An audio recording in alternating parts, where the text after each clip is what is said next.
Asuandria and Isadora to have some sort of a peace treaty between the two of them and recompense or make up to each other, I guess.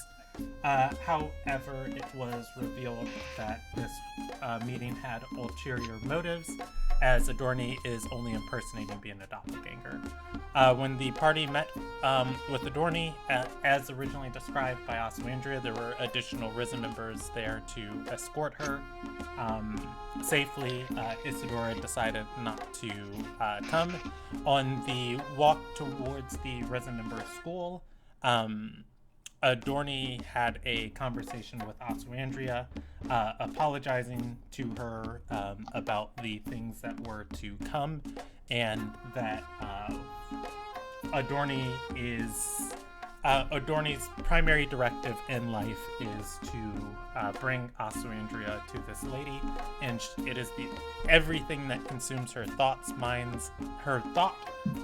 and body. And she feels that once she completes it, she can grow to become something more. With that, Adorni delivered Asuandria to the meeting. When you guys were there, you met a new woman by the name of Sakurai. Sakurai had a conversation with you guys back and forth. Your own individual notes are everything of value you guys got from that conversation. Things that I will briefly skim that are on the top of my head. It's kind of hard for me to read my notes without spoiling stuff. Sakurai was a member of the Daughter of Gendoi, the Daughters of Gendoi. They needed either Asuandria's soul or Asuandria's body, and that a final decision in the upper ranks of the daughters has been made.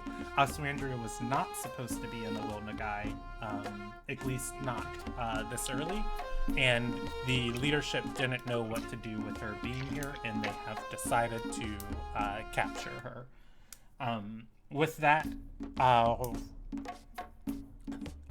Sakurai used a magic jar spell that was already casted by someone else, and one of her associates took over Asuandria's body, placing Asuandria's soul inside of the sapphire in a amulet. To show the good faith of the Daughters of Gendoi, they said once they were allowed to leave with Asuandria's body, they would give the party Asuandria's soul, and to wait on dispelling it, as doing so early could kill Asuandria. With that, the daughters departed, one of them piloting Asuandria's body. They tossed the necklace onto the table that had the soul, and the party headed back to the university. Before they left from the university, though, they went into the hallway and they found a array of bodies. The people at this school were posing to be Risen members for the Daughters of Gendoi, and they had orders to kill the doppelganger, or not kill, destroy the doppelganger once its purpose was fulfilled. Adorni did not want to be destroyed and fought them off, killing the three imposters, or at least vitally maiming them. They were all rolling death saving throws on the ground.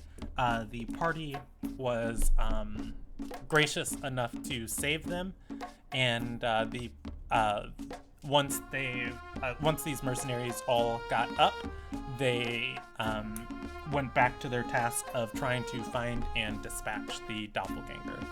They left, and the party left and ran into a contact of the Risen members of Insight, who are the secret investigators on behalf of the Sky Queen, a woman by the name of Vaith, who was sent by Anundra to help the party out. The party informed Anundra, or not Anundra, Vaith, that the Crystal Tigers, those three mercenaries, were Daughters of Gendoi, and they were after the doppelganger, Adorni, that Anundra has been tracking.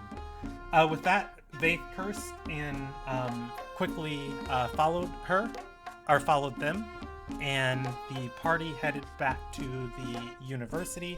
They let Reyna know that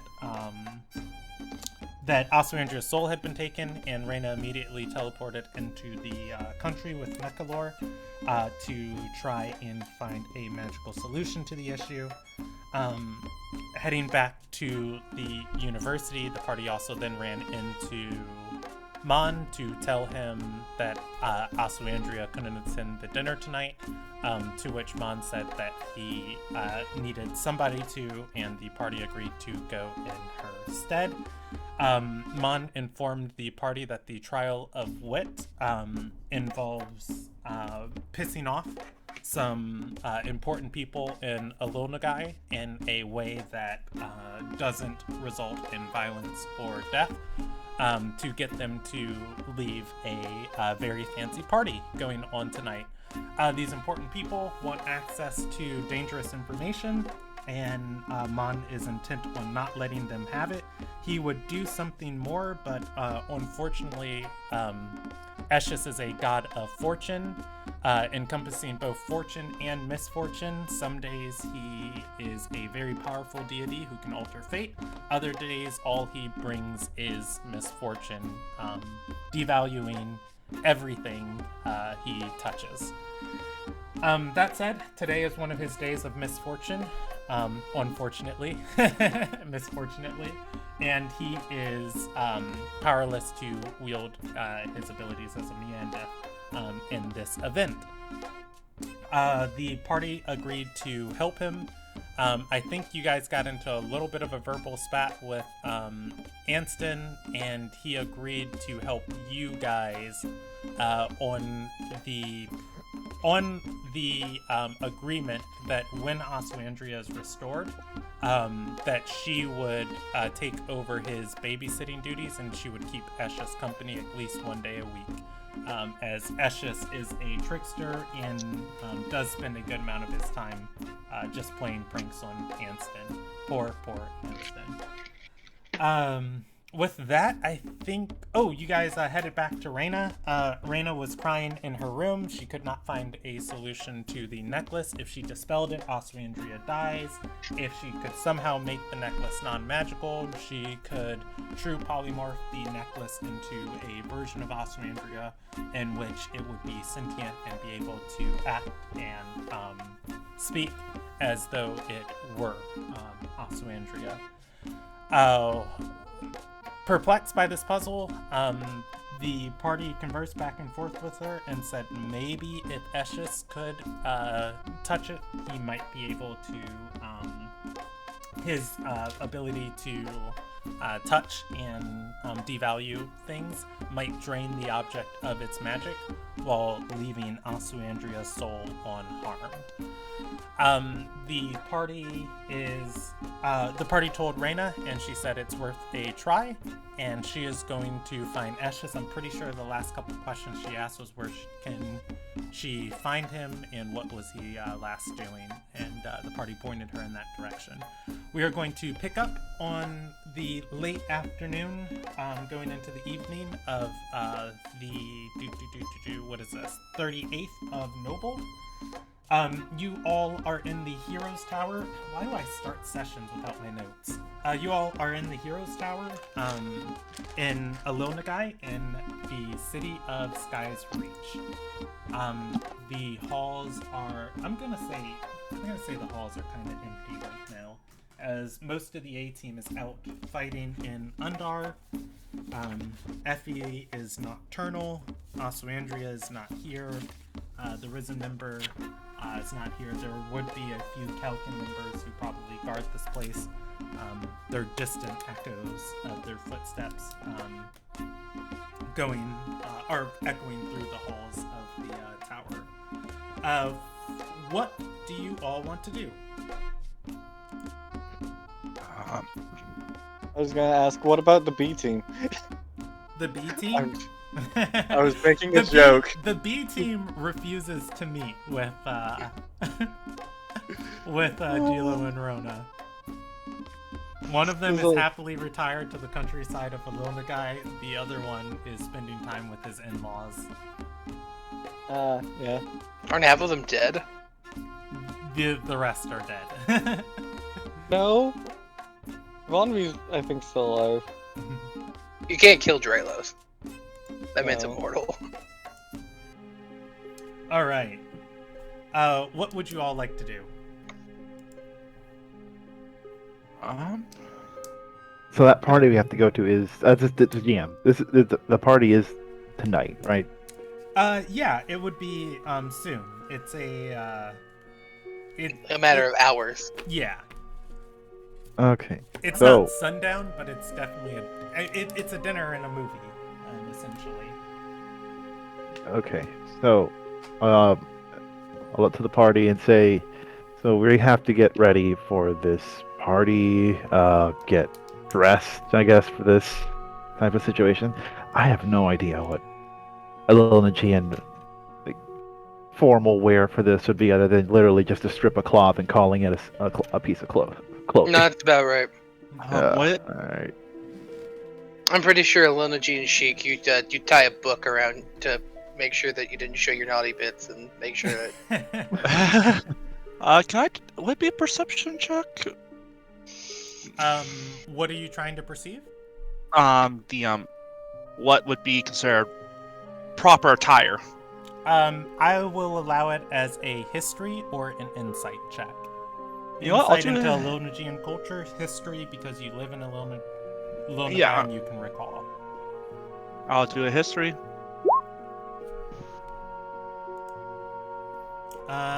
Let's see. Let's go ahead and scroll all the way down here. 21. Sergey killing these history checks. I know. You shouldn't have been an investigator. You should have been a historian. No. I bet Sergey's parents want him to change careers. I kid. It's just like, why do you have That's such my a dangerous job? You could have such a simple life. It Oh pays God, you well. sound like my mother. Fuck Sergey, her off. yeah, you're going to be aware. Stradora is fairly correct. You guys, Alona Guy is on the equator of the world, at least how the sun passes over Ilderon, and it is summer year round here essentially. Most people have either two modes of dressing. They either dress completely covered in loose fabric to protect themselves from the sun, or they cover as little as possible to allow for to protect themselves from the heat and humidity. And this like Ilonagian fashion, a lot of it is like intricately like one strip of cloth intricately like folded and woven around. If you were to think of, I'm trying to think of the word. It starts with a P from Greece. I think they're A toga? no, not No, that's a No T. toga. well, toga, but there's a statue. You can Google search it right now. It's a famous statue. It's a caryatid, and it's just one strip of cloth folded around. Maybe I'm thinking of the wrong thing. But yeah, essentially, the way the Ilonagian fashion is going to work is, God, I just wish I could remember the name of this dress. But it's going to be that strip of cloth, and colors are very important. Accessories are very important. The ties that keep it on are very important. Is I'm it gonna stare- Pelpos? You said a P, right? Yep, Pel- that's it. Okay. Oh, How do you spell Pelpos. P-E-P-L-O-S. that? P-E-P-L-O-S. It was on the tip of my tongue. Peplos, something like that, yeah. There we go. I'm gonna put a picture of this inside of your guys' chat. Oh, okay. Okay. See, I would almost consider that be like a toga. But it's not a toga. I know. Your face is If a you toga. if you look up Ooh. toga, you'll get the My Hero character instead. is Did. that a thing, or is that a just No, you? no, actually, I don't. I just Google searched it. Yep. She has taken over. All right. But anyways, does that answer your question, Matt? Yep. Okay. Man, words Oh my escape God. me tonight.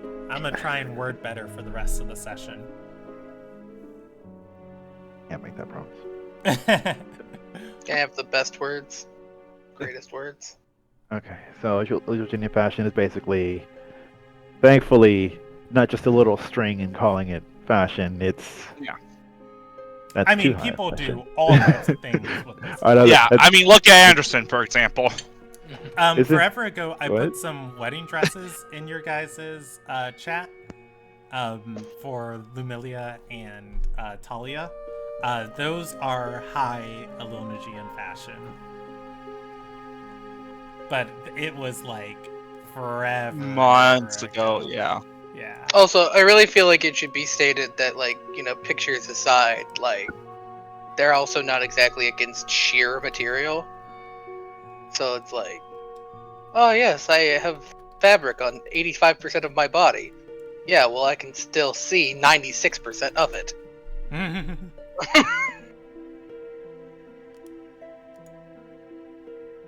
Illuminagians are fascinating creatures.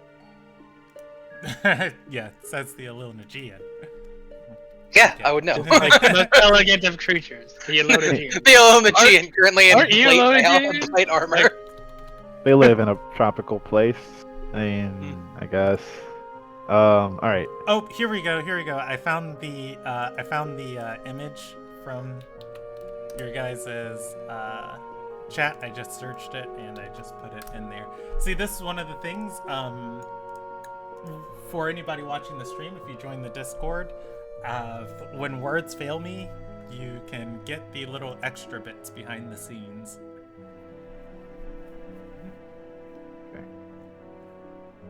All right. So back to in character. Yeah. So we're not gonna be able to get something like that for Shadora. Like, I guess whatever they consider to be good to wear for these things. I mean, we Within could a few purchase. What makes you think that? Like me or him. Well, for either you. Like, there's probably a fancy store here for commoners. Do you think we'd have the money for that? You can. Maybe. Chidora will.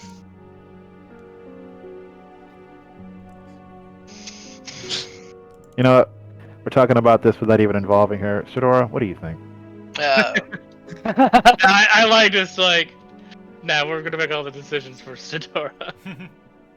I think that we need to start asking around if we want to actually figure out if we have, the money or the means to even get me into a nice dress. Oh, Okay. I mean, is that what we're talking about? Like, just, Yes. Yeah? Taylor's son? I made the... Can Yes, you but make a dress in 2 hours? Well, no, but I'm sure, like, I've already done a little research Yeah. before in my free time about other, like, basically other clothes shops. Okay. Yeah. If you remember, Talia literally took his shirt within the first 30 minutes of you guys being in Sky's Reach. And his first thing when he got to the university was go out to buy another. Cool. So, yeah. Yeah, so, like, I think it was, like, somewhere on the university grounds. All right. It was Anderson? close in the region, but it was inside the city walls. All right, Anderson. Showtime. It's all on you now. No pressure. Woo! My backstory comes into play! Roll me a survival check for navigating the city. No, I'm kidding.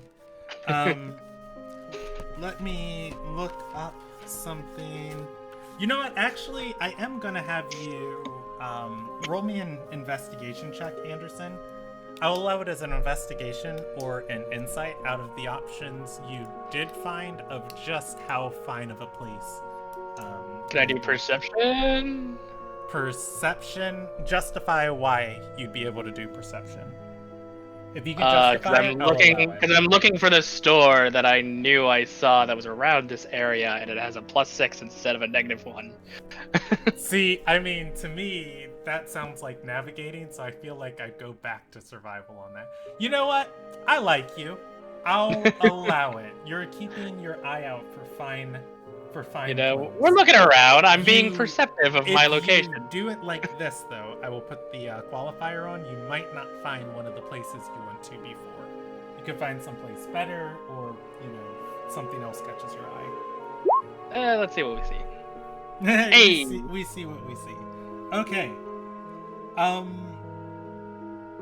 If you guys want me to roleplay this, I can, but otherwise I will just let you guys go from the player's handbook. And what I will do is how dazzling Stradora is. Rob Anderson's going to find a pretty nice place for you. You'll be able to... Yeah, I can help her out too. Just like You're going to be able to get a set of fine clothes, as listed from the player's handbook. Go ahead and roll me 3 D100s, and you can add 20 to each result. The lower the D100s, the less breathtaking the dresses are. The higher, the more astonishing. So essentially, I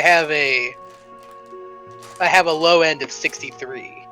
That's the worst I can. That's the least dazzling I can be. Yeah, go for it. No, it's So- three D100s. And each is an individually different dress. Oh, okay. Or do you want me to roll them for you? No, that's fine. I just misunderstood. The 3D100s? Yes. Big rolls, big rolls, big rolls. 69 plus 20. Nice! So I'm going to modify each of these dresses' price by About the 2d4. children. dude, I know. Do I know how to pick them, or do I know how to pick them? All right. I guess. I mean, you really blew your load on the first one. The first dress is incredibly nice, coming in at an 89%. I will let you envision it however you think really works with Stradora's form and her colors and what she prefers. The other two dresses, pretty well tailored, and are like when people see them, they will nod in approval. The prices for these are going to be 20 gold, 17 gold, and the final one is going to be 19 gold. I expected more zeros. I You don't know, why. Well, I mean, 20 gold for a dress when most commoners make like 10 silver a day. Look, I understand that I have Alonagian privilege, but we're rich kids. You are the Again, noblest. I can't. Yeah. I can't refer to it as white privilege. I am not white. A That's true. skilled hireling makes 2 gold per day. We are the kids of the 1%. We're the kids of America. Whoa. Well, okay, yeah. I mean, given the fact that the price differential between all of those is like 1 gold apiece, I'm definitely going for the pretty dress. I want to be pretty. Okay. You know, for what? your demon girlfriend. I'm gonna She can roll totally see you that necklace, right?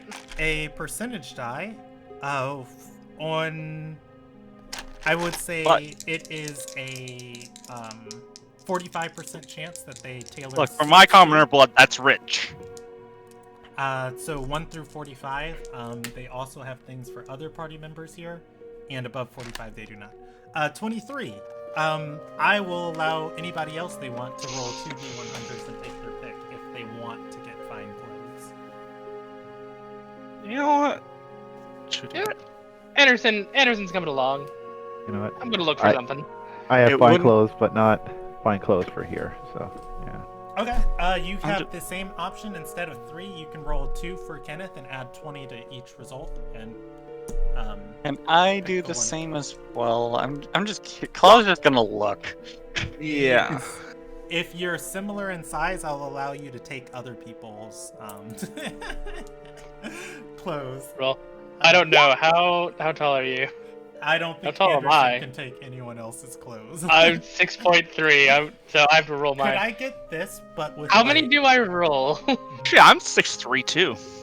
I'm 5'10", so Oh, sorry, Brandon, what do I 5'11". roll again for clothes? 2d100s.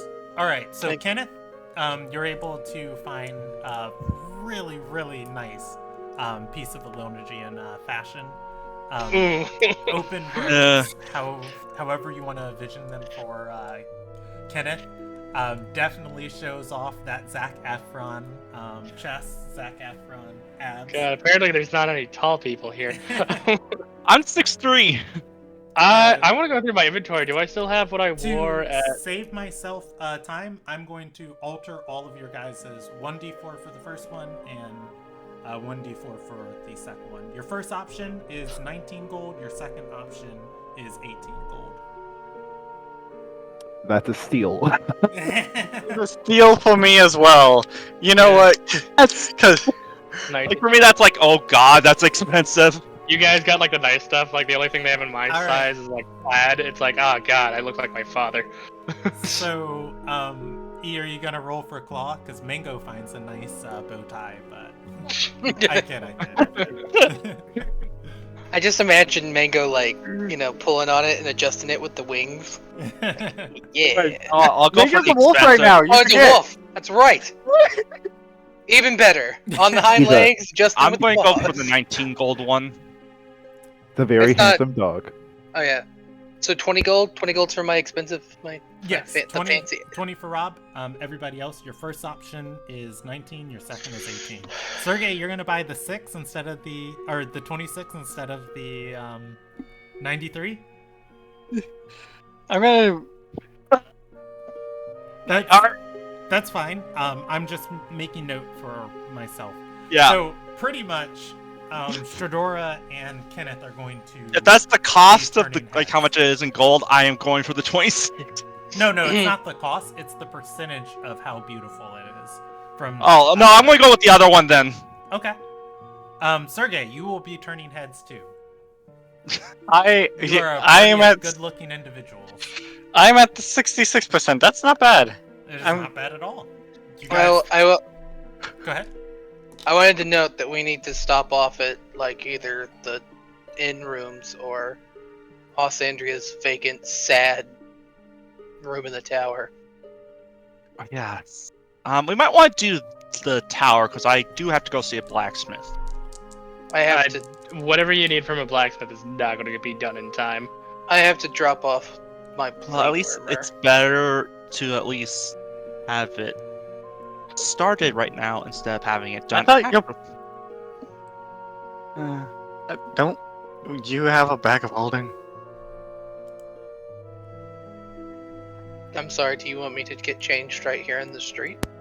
No. I mean, don't they have changing rooms in the store? Can I? Am I thinking too modern? Yeah. Just need a.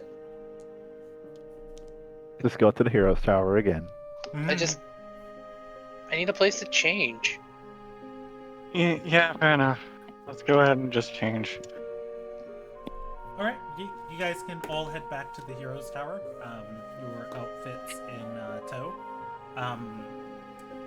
For anybody who wants to, go ahead and spend a little bit of time just kind of thinking about how your characters look or what their outfits might be like, and I'll ask you for I will ask you for a description of them later during the event, but you don't have to feel pressure to answer if you don't want to. That said, everybody is able to head back to the Heroes Tower. You can get changed, spend time grooming, dressing yourselves, and as soon as the sun is hitting its evening perch and setting over the inner sea, or starting to set over the inner sea, the sky turning those brilliant, rich, warm hues, you guys can. You said I can hide. Like I have the ability to make Stormbreak like invisible. Invisible? Yes. Stormbreak slips between. Or it goes like planes. it goes between planes. Yes. Because you it's can not quite a warlock. It's not quite like a warlock weapon. Yeah, is the you point. can dismiss it. Hold on, I can pull up the document for it. It does have a property where you can dismiss it and call it back. It is a very weird and slippery weapon. I guess my question would be how exactly that works. Is it like a warlock weapon in that like I like call it to me, or is it like I still have to wear it? It's just like I tuck it into a pocket dimension almost.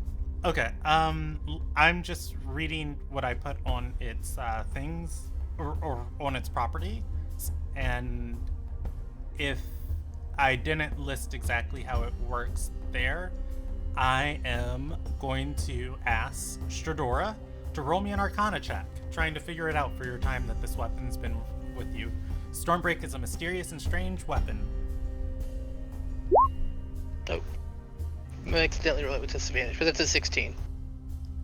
Okay. So, yes, you are able to determine that Stormbreak physically is leaving the physical realm of Ilderon. It doesn't exactly exist in Ilderon, and each time you call upon it, it is being manifested from somewhere. With that, you think that maybe it's coming from the bridge, but maybe there is someplace else it is traveling through and residing in. The problem is nobody has this information, and I wouldn't say Stradora. I wouldn't say Stradora has it either. But the best I could give Stradora is, to her, it probably would function like a warlock weapon. Maybe some sort of weird plane that isn't the bridge or isn't Ilderon, where Stormbreak exists and is able to then manifest itself in both places and move between these places. Alright. So it ends up in a random chest in Isildred. Yeah, if you were the scholars, I would give Stradora more information, but unfortunately... Oh my gosh, it pops up in that place? Unfortunately, she has no context for where... I'm touched by the dark waters. Does that at all help? You know what? Yeah, it does, actually. I will say, Stormbreak is possibly everywhere all the time. And why can't I sometimes it's stab only in things your from a head. distance then? Because reasons. Personal note to Stradora: learn how to stab things across the world. It's called throwing your sword really hard. Maybe I can start moving with the sword and I can learn how to teleport. Oh no. Let's go. Okay, so honestly the big thing with me is like I wanted to use the power because I didn't want to have a big honking broadsword at this dinner party, but I also wasn't sure if like somebody bumped into my back, they'd be like, "Ma'am, do you have a broadsword?" The meme from Wonder Woman where she's clenching the sword between her butt cheeks. Yeah, more or less. It's like one of those things where it's like how like do I have to be mindful of its physical presence, or is it like just somewhere else? And the answer is B. It's B. Now you are aware that if you leave it someplace and dismiss it, it does sometimes slip through realms. Sometimes it might appear regionally close to where it was at, but not quite the same place. That is one of the things that makes it so difficult to hang on to the sword if you're not actively using it or attuned to it. Well, Remember, she is Talia attuned tracked to it. down, I was about to say I am 3 attuned to different it. times. Yeah. You call it to you. Does it have to hail at Rupert then? Does it have to hail a looper? Can you? It's like, Oh, hail an Uber. it's like sword to me. I think Text message. if you guys want to It'll be here in learn 10 more minutes. about Stormbreak, you should spend time studying or investigating it. Well, I would do that, but I've actually only been in Sky's Reach 4 days, and I've spent most of them being attacked by a doppelganger. Fair. That is fair. You know what? I'm going to stop there. I think I've given you enough information. All right. So you all are changed. If anybody is by a window in the Heroes Tower, Mom has arranged for a carriage for you all to carry you to the Flamewalker's hearth. There is a very nice carriage waiting outside. Actually, he would get you guys some attendance. He likes you all. One attendant. Not that much. He likes one of us, but he won't say which. Can we do an insight check on who? It's Sergey, he feels bad. I was gonna say it's for the dog. It's, like, no interesting one cares about me. it's for Mango.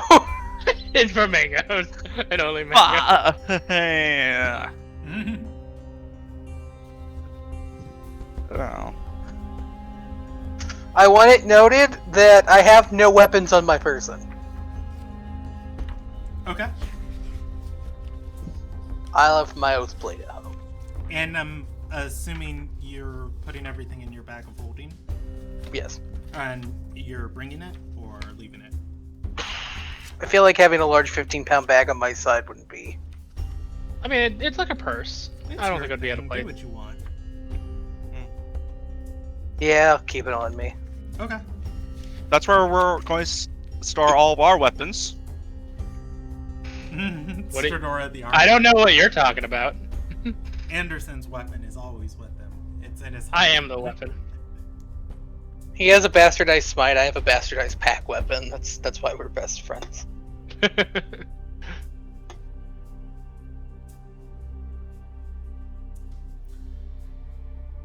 Okay. Oh wait, I'm gonna roll just one minor thing for me. Don't mind me. Go ahead. Okay. Does anybody want to do anything before you guys head out, or do you guys want to head out? Well, I was going to head to the blacksmith beforehand, but that could be done off camera, or off stream. Oh yeah. I talked with a lot of people about your knuckle knife. Mm-hmm. And got into several different debates on it. Really? Yes. People were telling, Insomnia actually was arguing in favor. She said it should deal 2d4, and one of the d4 is slashing, and the other d4 is bludgeoning. It's like, because you can punch somebody and then slash them, and like, that's one attack, and then a second attack. Yeah, no, fair. But anyways, yeah, if nobody wants to do anything else, I'm going to move you all to the carriage. Going into the carriage, you have an attendant who I will not bother naming. She is a Arcanist. I will make her as a magenta contractor, marking her as an entertainer. Walking along the side of the carriage, as you guys begin walking, the outsides of the carriage, outside your windows, begin to sparkle as a faint music plays in the background, following the carriage ride. A joyful chord, a celebratory one that the Arcanist is producing. All right. Oh. This is fancy. A lot fancier than what I was expecting, to be honest. Okay. Let's see. I wish I had better party music. I don't like this. Let me... I guess I'll just go with this.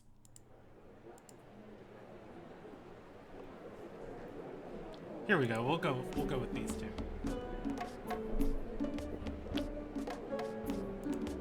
This is fine. Okay, you all are going to arrive at the Flame Seeker's hearth. As you all come out, or as your carriage pulls into the promenade, you are not the only ones here. Some of the people arriving are arriving in a much more elaborate fashion than you all are. The carriage in front of you, there is a literal eruption of magma from the ground. The magma spewing into the air, turning the sparks and ash turning into doves. The carriage bursts through the illusion and enters the promenade of the people standing outside of these series of buildings, clapping, greeting one another. You all arrive. Your Arcanist, is she gonna do any thing? You know what? She'll stop her illusions of, or her prestidigitations of magic and lights, and instead she'll conjure a illusion. There is a row of trumpeters for you all as you step out of your carriage. Nothing as grand as some of the other ones that have been done, but definitely, you know, a prestigious affair. She will bow, and the carriage driver will say,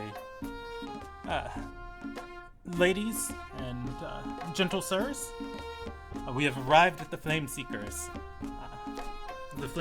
hearth. If you would, he gestures for you all to get out. Okay. I'll step out, and since I guess I'm Sirdora's quote-unquote partner, hold the hand out to help her out. Okay. Did you do any thinking on what Kenneth's outfit might look like? Yeah, let me put it in the chat. Okay. I will try and describe it a little bit for stream, unless you want to. Alright, put it in the nobles. Alright. Okay. Kenneth's got a good... I don't know what that is. Kefka?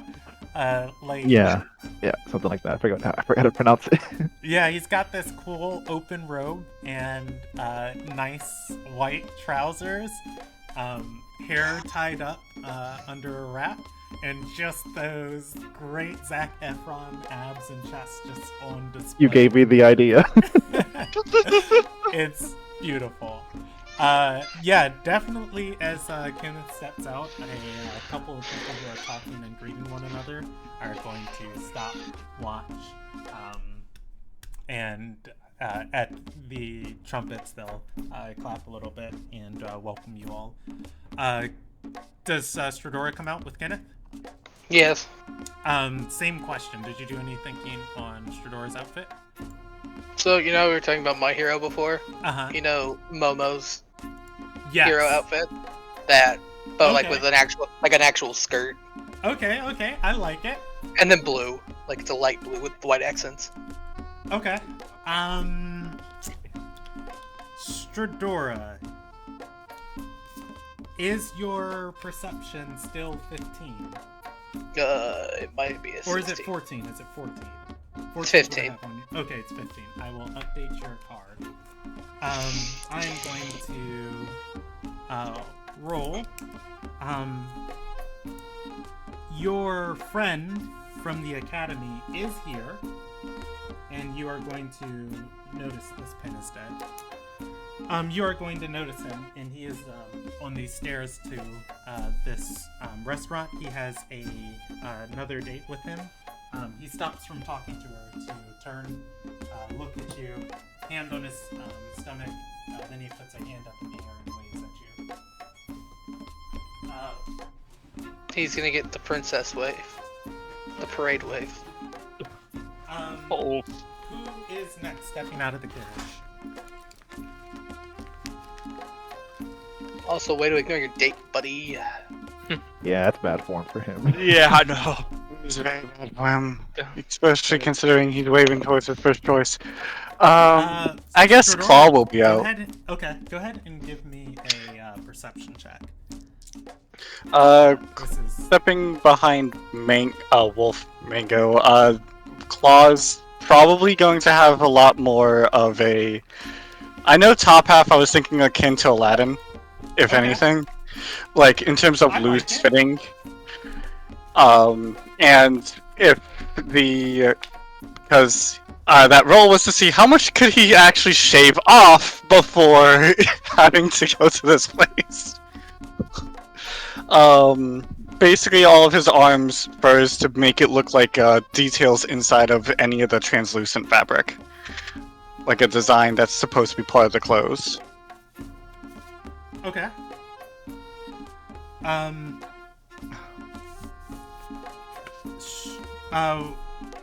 Stradora, give me a perception check, and also who is stepping out next. And the outfit Claw has is a 66. This one I'm actually going to roll on. Your entourage is drawing attention, so by proxy, you are getting attention too. Oh. Stradora, you are going to notice whoever Craolor is with is wearing Sunyeth, or rather a light's robes, and it has a symbol of the wills around her neck. I'll roll a percentage die if you recognize her. No, you guys did not meet at the academy. All right, who's next? Anderson will step out next. Okay. And, same question. Did you think about his outfit? I didn't think about his outfit, and I saw, like, what they had in my size wasn't that appealing, so Anderson decided to go with a Rayleigh original.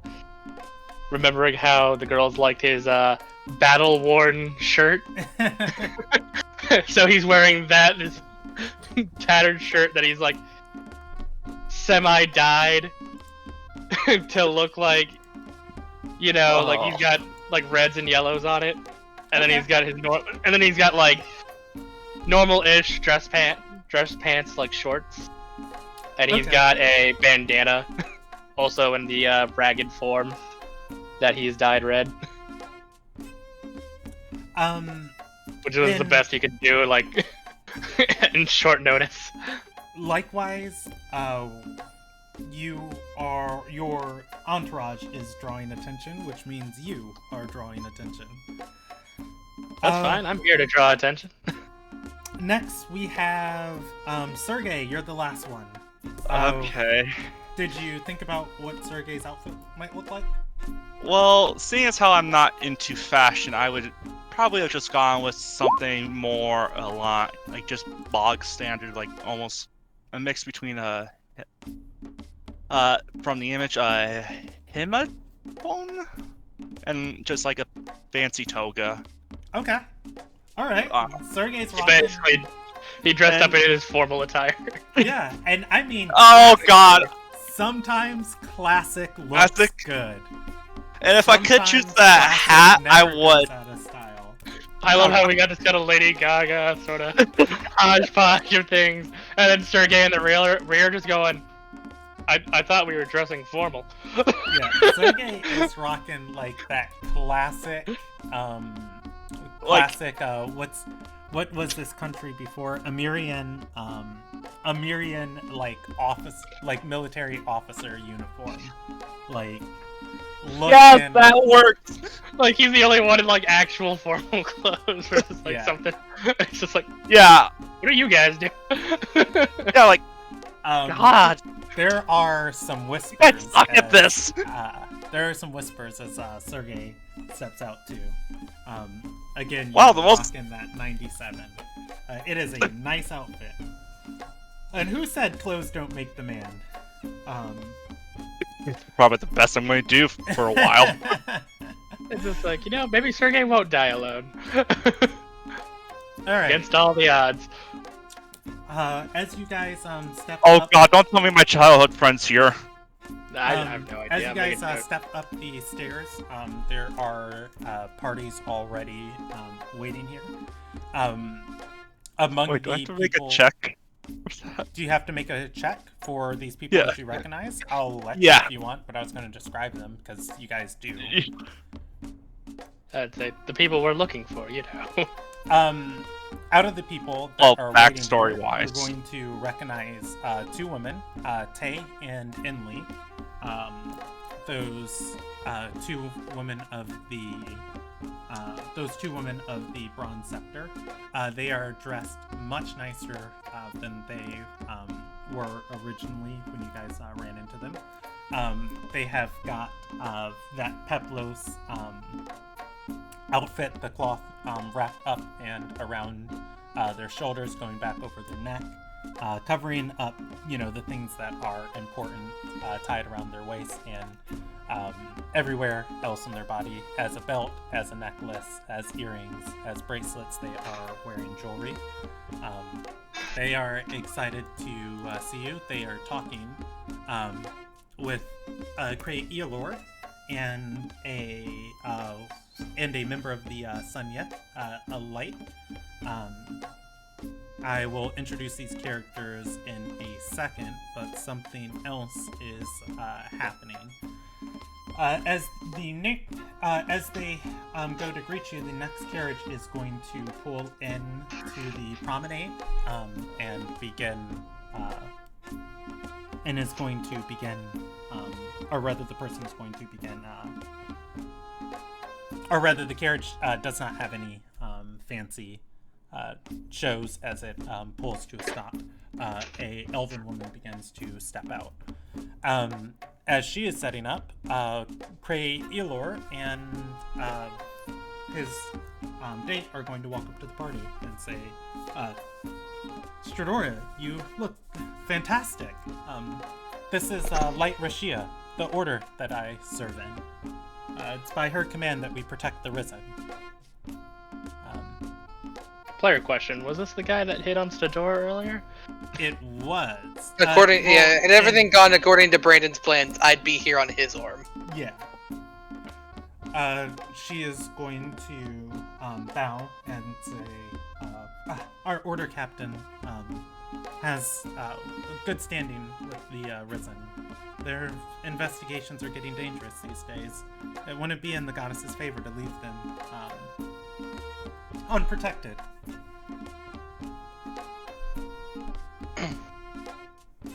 We lend aid where we can.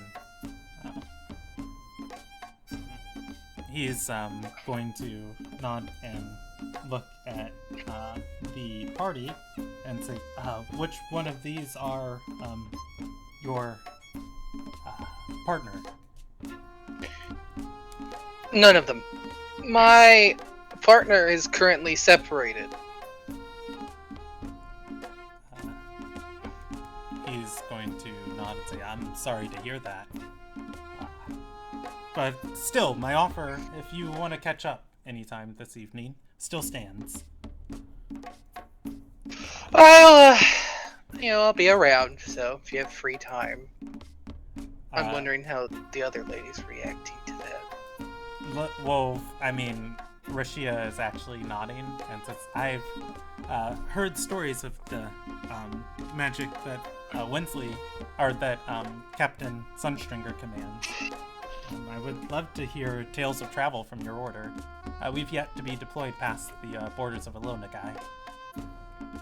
I think their relationship is platonic and or just co-workers. Yeah.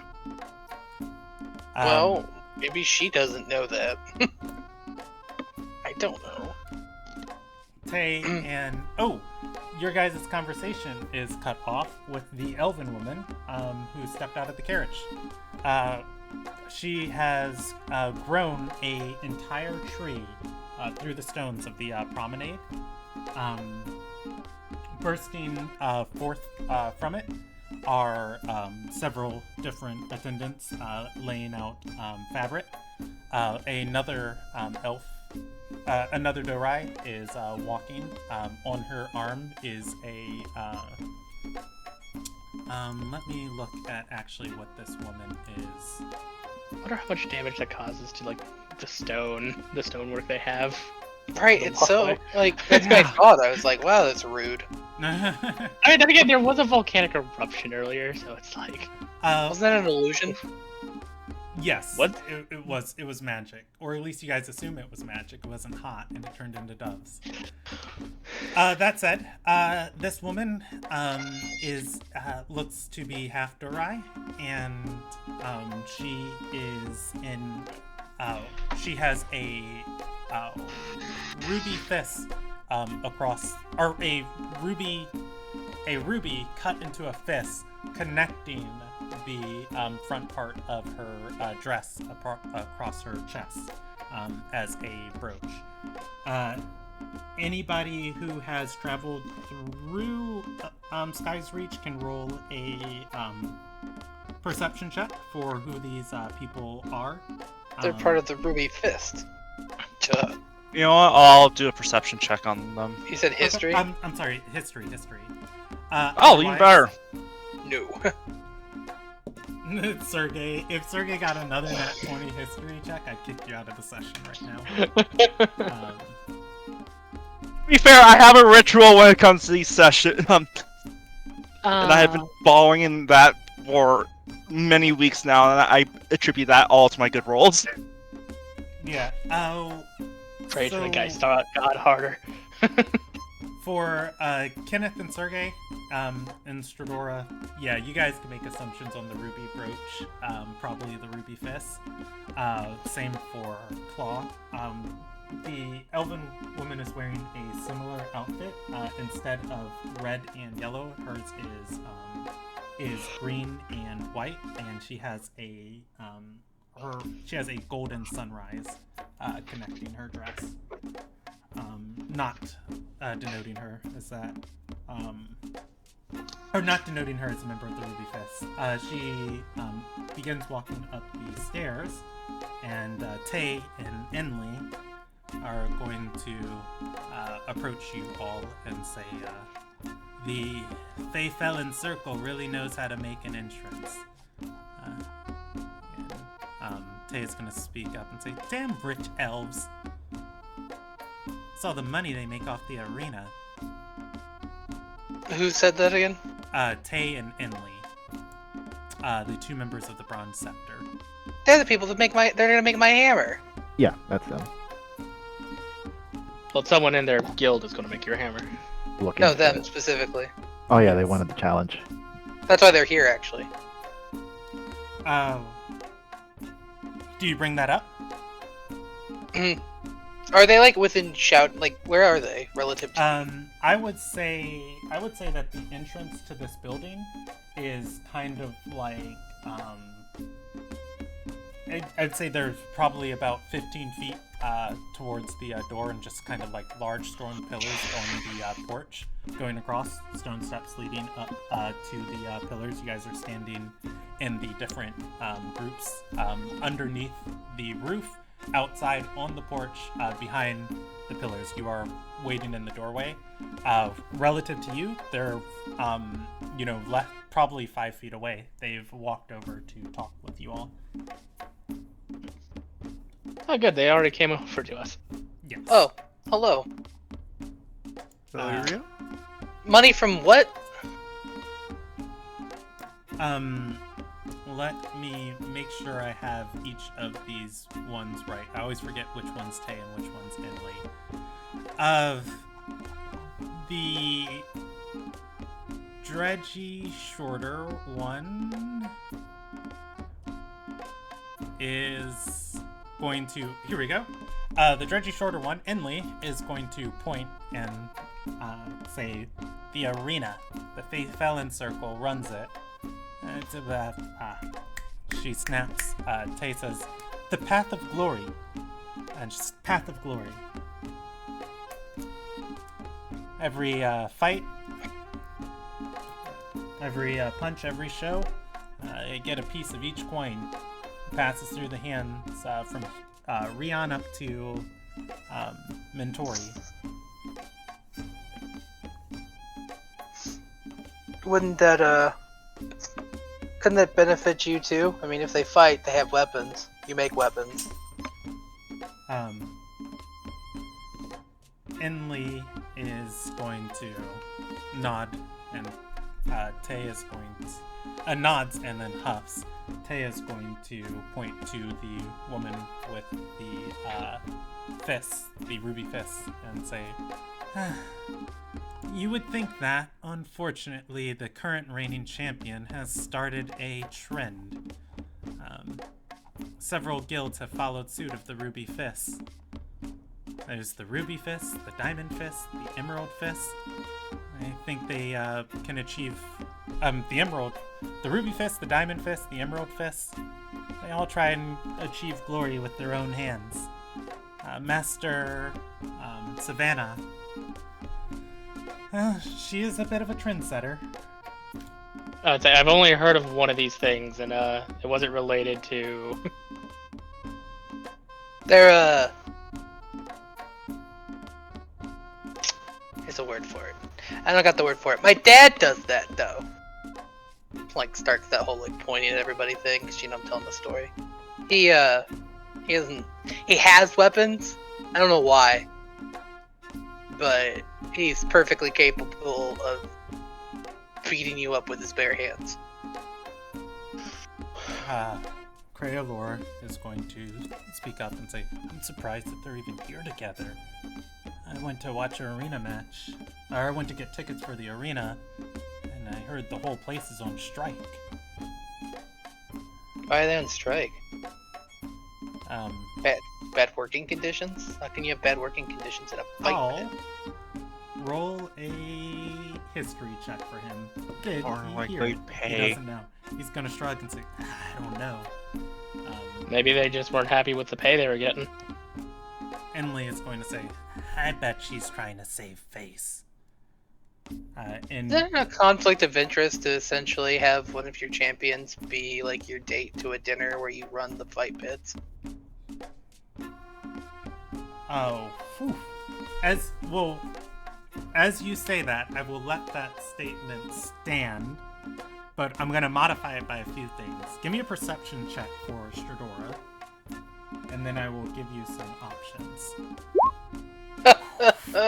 So I just get their to be path dumb. is coming right up to you guys, and as you say that,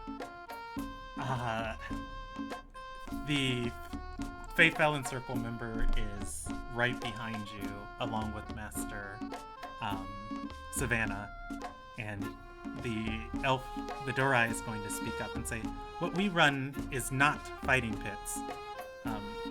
We run sanctioned entertainment with the purpose of sharpening the skills of all those who pass through our ranks and our arenas." Oh, so like fighting in a pit in front of everyone, like that? She's going to shake her head and say, "You see, I'm a load D, and this is not shameful. This is just matter What are you? of fact. What are you? you're a Dorian." Or, yeah. No, I was gonna say it's like Anderson. Glorious combat for the purposes of proving to win medal is Ardorian as hell, or as Dorian as the bridge. That's what I'm saying. It's like, this is normal. Hell, I mean, like, we could have... Yeah, when was the last time we saw I'm an sorry. Ardor? I'm sorry that the term fight pit undercuts the artistry of what it is that you hone. I should choose my language more carefully. She is going to nod and say, "Thank you, Princess Drake Calendar. I appreciate the courtesy." She's going to turn to Master Savannah and say, "Master Savannah is here on my invite in an attempt to smooth over the tensions between the guilds and the circle. If you would." She bows, or doesn't bow, she nods politely, and her and Master Savannah are going to walk by you guys and join a different group. Who else do we have left to introduce tonight? Yes. Okay. Oof. Another carriage is going to come. Actually, no. Another carriage does not come roaring into here. A man and a woman riding horses come trotting into this place. I am going to roll them how much they are for spectacle. Neither one of them are for spectacle, with both of these horses being black as midnight, bred black stallions. Imagine the horse breed on your own. I don't know horse breeds, unfortunately. As they get off of their horses, stable hands and servants are going to come and take them. The man's horse is taken away. However, the woman's horse fades into or dissolves into a shadow. At which point they begin walking up the stairs, talking to one another. They don't pay you guys any attention. The man is, they are going to be having a conversation, and I will roll how stealthy they are with their conversation. The man is being short with his words, directing them at his companion. She is nodding in reply. It is going to be a DC 17 for anybody to understand her. The man, his words, he's a little bit closer to you guys. It's, I guess, like he'll be on the side walking past you guys, and she's on the other side. If I think that's more guys... of an investigation it's check. Perception for if you're trying to listen into them. Okay, well, I'll try. Okay. Yeah, that said, Those- I will allow passive because they are not actively trying to. Okay, hide so their words my from you guys. passive is 15, so I'm gonna go with that. Yeah, yeah. but again, you don't hear her at 17. The man, as he's walking up, he's going to say, "Remember, we're here for Bess. We go straight to her. Don't get involved in the pageantry tonight. The less time we spend here, the better." She responds, he's going to say, "Yeah, I just want to find our next job too. Come on." So wait, you said 17 doesn't Oh, hear 17 anything, or hears her. She's going to comment, saying, "Well, if you get access to her library, I'm going to be the one doing all of the work, reading and transcribing for you.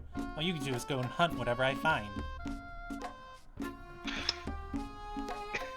mental links to Dora. Target acquired. I was about to actually, like, hardcore, same thought. With that, we've got the one final additional member tonight. We have a Risen member on behalf of the Sky Queen. Finally, a final set of carriages are going to arrive. This one is Let's Get a School. I need a D5 reroll on a 6. Honor. Honor? You know what? I'll give it to you guys as honor. You guys are going, or rather, a Risen member is going to get out of the carriage. She is a incredibly small Risen member. As you notice, she is Matukai Ori. She is a dwarf, and there is another Risen member next to the carriage and is going to announce as she's walking up the stairs. Mink of Risen of Honor, on behalf of Sky Queen Wenlora, blesses this affair with her presence. She acts as the hands, eyes, ears, and grace of the Sky Queen. At which point Mink will wave. A couple people on the stairs will clap. At which point she then starts walking up the stairs. All right. That is all of the carriages. After everybody is out here, finally the doors to this event are going to open up. standing in the... As the doors open, the inside of this place comes a light, almost too bright, as orange to then blue to finally turning pure white as they explode from inside of this place out across the crowd. Everybody on the stairs and just standing on this porch is treated to this warm wind breezing over them as the flames then fall to the ground as almost bubbling like or rolling like fog over one another and spreading out across the ground. As they sweep across your feet, your ankles, they are hot, but they are not deadly hot. It is a sensation, a tingling sensation, if anybody reaches down and touches them. Standing in the doorway, holding a cane, you are going to see a woman in black trousers. She's got a yellow vest on and a long draping cloak following her. She puts out her arms and is going to say, "Ladies and gentle sirs of Alonagai, thank you for blessing me with you, or for granting me your presence tonight. It is with great esteemed honor that I share tonight's dinner with you, and I hope that each and every one of us will have a night that we will remember for the rest of our lives. Without further ado, I've prepared the finest entertainment that Flameseeker's Hearth has to offer us. Let us not dally out here, but let us, please, enjoy and luxuriate tonight." She steps aside and allowing people to come inside. As you guys come inside, there are people breathing fire on either side of the hallway. As they blow into these torches, the flames do the same thing. They go quickly from orange to blue, and then exploding in the air into that shimmering white flame that then, falls to the ground and kind of cascades and makes this almost mist or fog over the ground. Also in this hall are different animals, two on each side. They would be exotic creatures,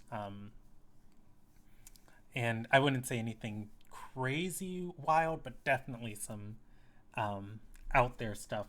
Griffins, Darken Veil beasts, all performing tricks as you guys walk by.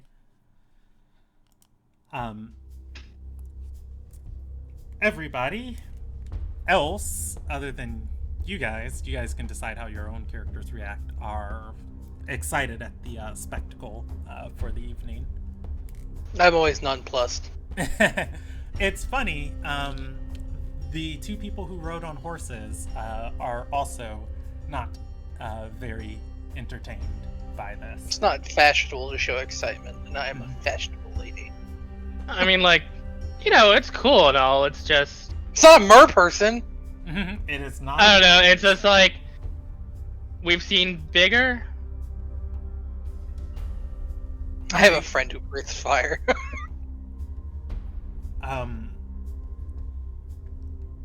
And as you guys get to the final door, leading into the dining chambers, Bess is going to say, "And I never want to send anyone away without a great story of our presence. For my final and most wonderful surprise for you tonight..." I know, someone's gonna die. She gestures to the door. The double doors are open. There is a red cloth covering the entrance. The cloth is pulled back. Let's see, how much of a spectacle is this woman going to give? There is a woman there talking with a servant. She seems to be caught off guard as she turns around and looks at everybody and says, "Oh, hello all of you. and Bess is going to say, "May I introduce the esteemed and renowned scholar, the world traveler herself, Fecton Spectre. Given Oh a shit! temporary She's not allowed in this country. given a temporary pardon for her exile." This- Why do I not believe you? Fecton is going to say, friends, citizens of Lonagai, I am studying for my next coming anthology. It is a argument to drop nobility across the world. It is called Life Without Nobility, a study of Alonagian propriety when not constrained by sobriety. Please, drink, have fun, all entertain yourselves as much as you wish tonight. Any expenses are on our benefactor and myself. I am Hey. going to. Kenneth looks Dora. around. looks at her hair, her reverse harem. I'm going to take a sniff. Will it be an investigation check to see if this drink is poisonous? Stepping inside, you can get a drink. Nobody's given you a drink yet. So if you've I bought a don't- drink and it is poisoned, it is your own fault, but you would know. You know, I'll allow it. You might have forgot. Go for it. All right, so DC investigation. 3. It's going to be. Your Why water am I? skin is not poisoned to the best of your ability to recall. Okay. Mine okay. is. Yeah. There Oh goes man, I should paranoia. remember that. Hey, at least I something that. Well, at least I haven't been given a drink. Yeah, at least. Alright. So, People begin filtering into the room. It is a large chamber. Again, over the top with spectacles. There are different bards here. They're entertaining groups. As you guys move in and around this place, different partition walls have been put up to block sound, creating just small little theaters. There are echoes of music, of singing. People are performing different things, dances with drums. But somehow, even though each person's on a different performance, these are coordinated enough in a way that there's kind of a theme to each one of these and a practice rhythm that they all kind of contribute to almost a symphony of an experience. good that I don't get a sensory overload from the fact that I'm hearing all the songs at once. It's like one group is playing music, right? And this group is purely for playing music. Another person on another part of the room is like reciting poetry, but the rhymes of the poetry are, kind of in cadence with the music, and another group of like drummers and percussionists. Like it just kind of all just goes together. Okay, that makes sense. It's But less you of- have like three different groups, but inexplicably it's like you're listening to one band. Yeah, it's less of like a band, playing the same music, and more of like if you were to listen to pop music, there's this trend in pop music that everything's to like a 4/4 beat. So you can take the lyrics of like one song and put it to the music of another song, and it almost kind of works just because it's like there's an industry standard of like ha ta ta ha ta ta ha ta ta, and everything's kind of to like that industry standard, so that it's like different things, but everything's kind of following that 4/4 rhythm. Oh, I know what you're talking about with that. Yeah, there was. I'll have to show you the video on that. Oh, you don't have to show me a video. I have a friend who's into musical theory who argued with me about this, and I was just like, I didn't know. Leave me alone. My favorite is the the 4 keys of every song.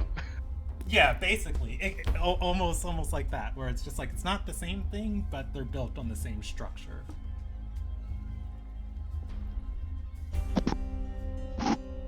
All right, you guys can mingle. You can talk to people. The guests that you know are here. Great Elor and his light, Tay and Enley. Lady Keaton Faye Felon runs the arena. Master Savannah. You didn't get the name of those two people who rode in on horse.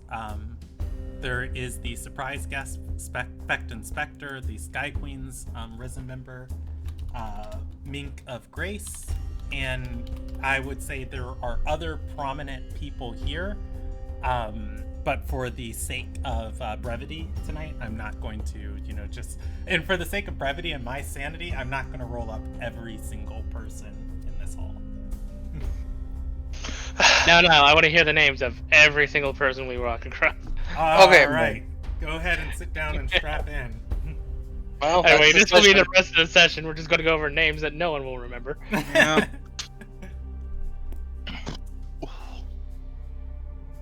Okay, boys. Few things. First of all, I can't get drunk, so if you're gonna get drunk, do it double for me. 2, we need a plan of attack. So, isn't it just get everybody to leave? We need to No, we need to get important. We basically need to run in. We basically need to run in. Like, I'm gonna whisper. We need to run. Give me a self interference. check. I want to You're not aware mentally- of anybody watching you, but you are trying to shield your words from other people. Well, that's not gonna go well. So, my bad whisper is gonna all have to be masked in code language. Our job is to be annoying to the right people. All right, Anderson taps forehead. Mental links to Dora. Those two people that we saw running in there, they probably belong to the Bronze Scepter. So, we should probably talk to the two people whose name I keep forgetting. Tayan and I was thinking I could, charm the woman and just lead her away. I recommend doing 0 magic, because if it goes Yeah. wrong, then we fall on the wrong side of What if annoyance. What if it's not directly magic? Oh, I mean, if you're gonna flirt, you can flirt. I was just saying, don't Like- magic. I don't know. I've been practicing. I've got mystical charms. I'm actually gonna say this part out loud. Look, buddy, if you want to flex, flex. Whatever, you're handsome and foreign. Just do it. One of those is actually. But also because I needed to, the people Give whose reason. names I already forgot, even though Brandon just told it to me Tay 10 and seconds Inley. ago. Tay and Inley. God, that's not hard. We don't have to talk to Tay and Inley, but I have a feeling that the people who rushed in are part of that group. And as you know, I don't trust elves. I'm slowly becoming racist to elves. Yeah. Oh, I forgot. There were elves. Were they elves?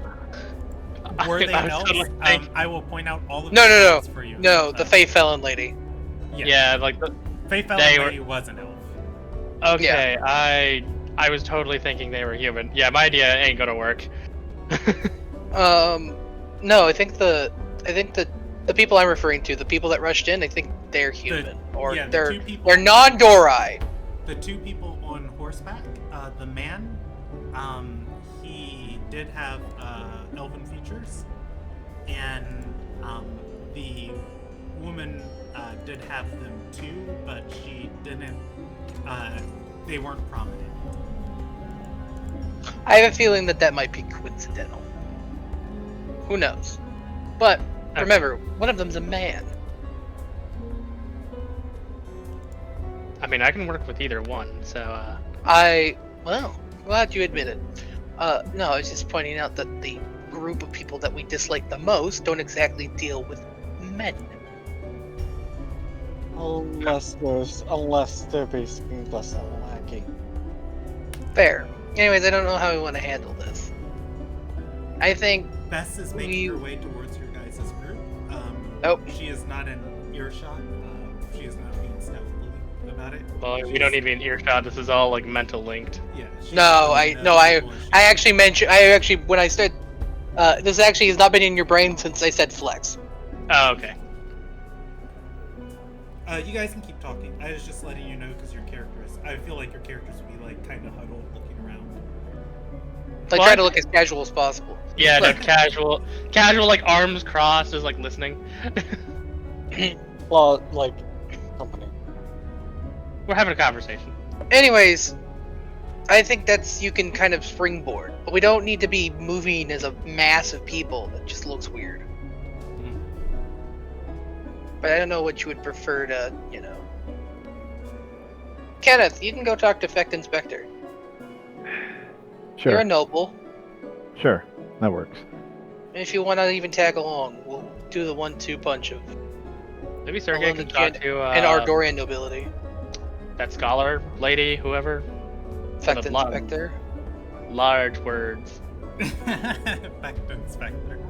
Well, for anybody who seems to act shady. Okay, Kenneth, step away for a moment. One of you might want to get either the Fey Felon or the monk lady separated so that you can get a more honest opinion of what their problems are. Preferably the monk lady.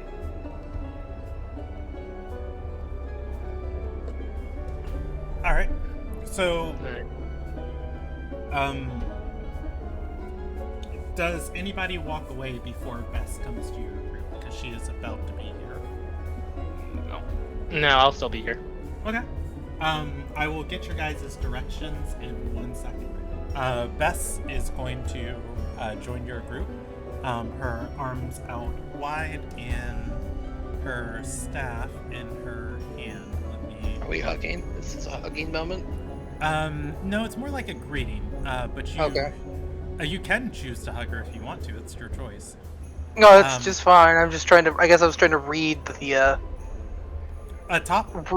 read the signal. Okay. Atop her staff, as she or her cane, as she draws closer, there is a bronze orb on it. It is etched with weird runes that you guys probably have not seen before. They are glowing and they are different interlaced circles. Is she literally wielding a bronze scepter? I was going to say that. It is not a scepter, but close enough. In any case, she is going to have her arms out wide and say, "When Mon told me he couldn't make it, you can imagine how sad I was. It's always such a joy having him around. But when he told me he was sending his ward in his stead, he didn't... I was excited to meet her, but he didn't tell me there would be 5 of you.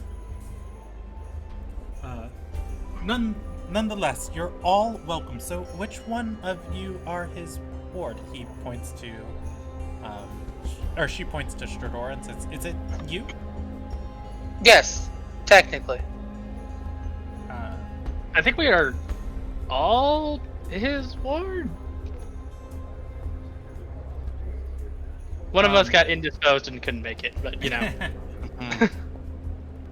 She's going to nod and say, "I've been planning this evening for quite some time, and Mon has been insistent upon making it a smaller affair, but I guess he took it upon himself to make it smaller, and then somehow larger. What a strange man that one is." A real trickster, that one. And she's going to say, "Introductions, all of you." Boys. I was like, Hello. hello. My name is Kenneth Alborea. It's a pleasure to meet you. Anderson Rayleigh, likewise. Sergey Yadith, Dill. Well, likewise. Law Estera, and this is my companion Mango and Len, gesturing to both the wolf and the floating fey spirit above her. Bess is going to nod and say, pointing to Sergey, or not Sergey, Claw, Kenneth, and Claw, Kenneth, and Anderson, and say, "I know Ardorians when I see one. It brings you all the way to Lonagai to study at the university?" Something like that. More like travelers. We just ended up here. A friend of mine enrolled here, and I thought it would be a good way I can see the university, see if my sister could also attend, possibly. Bess begins walking, kind of expecting you guys to follow. She doesn't really say, come along or anything. She just begins walking and starts talking. Kenneth is gonna follow. Okay. Yeah, call him drunk. I got out of the introduction. I'm amazing. Well, she knows you. Aww. Your what's his face? Your Mon's ward, Furite Osmandria. Furite Osmandria, no family name. Oh, that's right. At which case, she's going to say, well, anyone who is anyone is here tonight. We've got seer mats, we've got lights, we've got members of the Queen's Hand-picked Risen. We've got the most prominent guild leaders in the country, members of the Ruby Alliance here.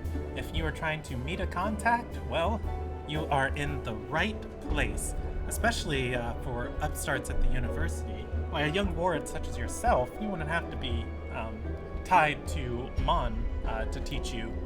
Once you get your Arcanist's attribution, I'm sure you could find somebody here who would take you with the proper contracts. Well, it's still a feeling out process, and I haven't gotten my Arcanist's attribution yet, so that's not exactly a here or now problem. She nods and says, yes. She twirls her cane in the air and says, but one thing you want to know, by the time you're my age, you should probably start planning for more than just the here and now. Disaster can strike at any moment. Oh, don't I know it. At which point, as you guys are walking, somebody is going to approach Bess and begin trying to talk to her. It is the woman and it is the two people who are on horseback, the woman and the man. He's going to step up and say, Bess, this is all fine and nice, but if we could talk business, we've got the fees for your library, and we just would like to get a permit and go in. She's going to say, Lord Gecker, please, if you would indulge me for the evening. There will be time for business later in the night. For now... Go ahead. Oh, no, I was going to let you finish, but... Oh, she's going to say, for now, I wish to entertain my guests. I mean, the least you could do is entertain the lady for the night before asking favors. It's quite rude.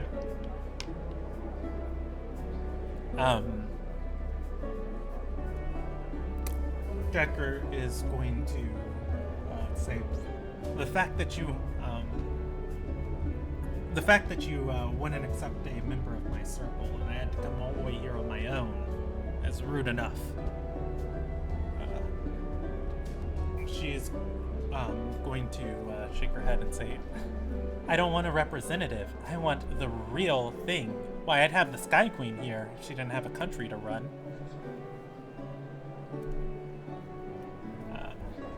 My dad always said that you want to talk to the captain, not the quartermaster. Lord Gecker is going to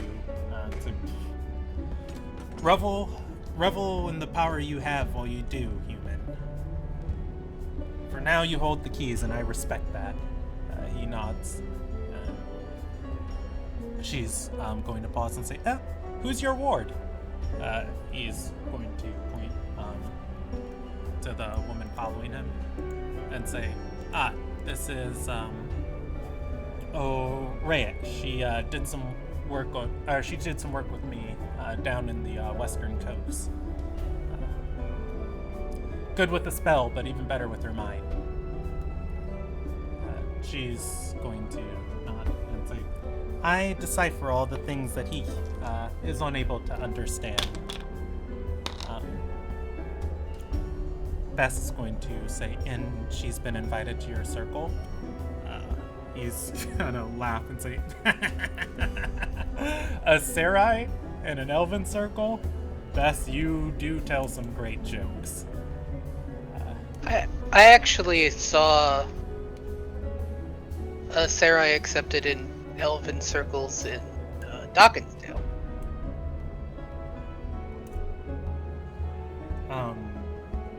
He's gonna look towards you, and Araic's gonna look up and look at you too. Bess is gonna say, "Oh, do tell more."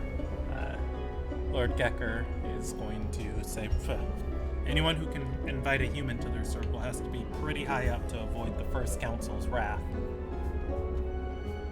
I admittedly didn't know much about them. It was a run-in. We had to do a small amount of business, but yeah, it was interesting. You know, it seemed very informal. I thought it was quite odd for an elven circle. I didn't catch the name though.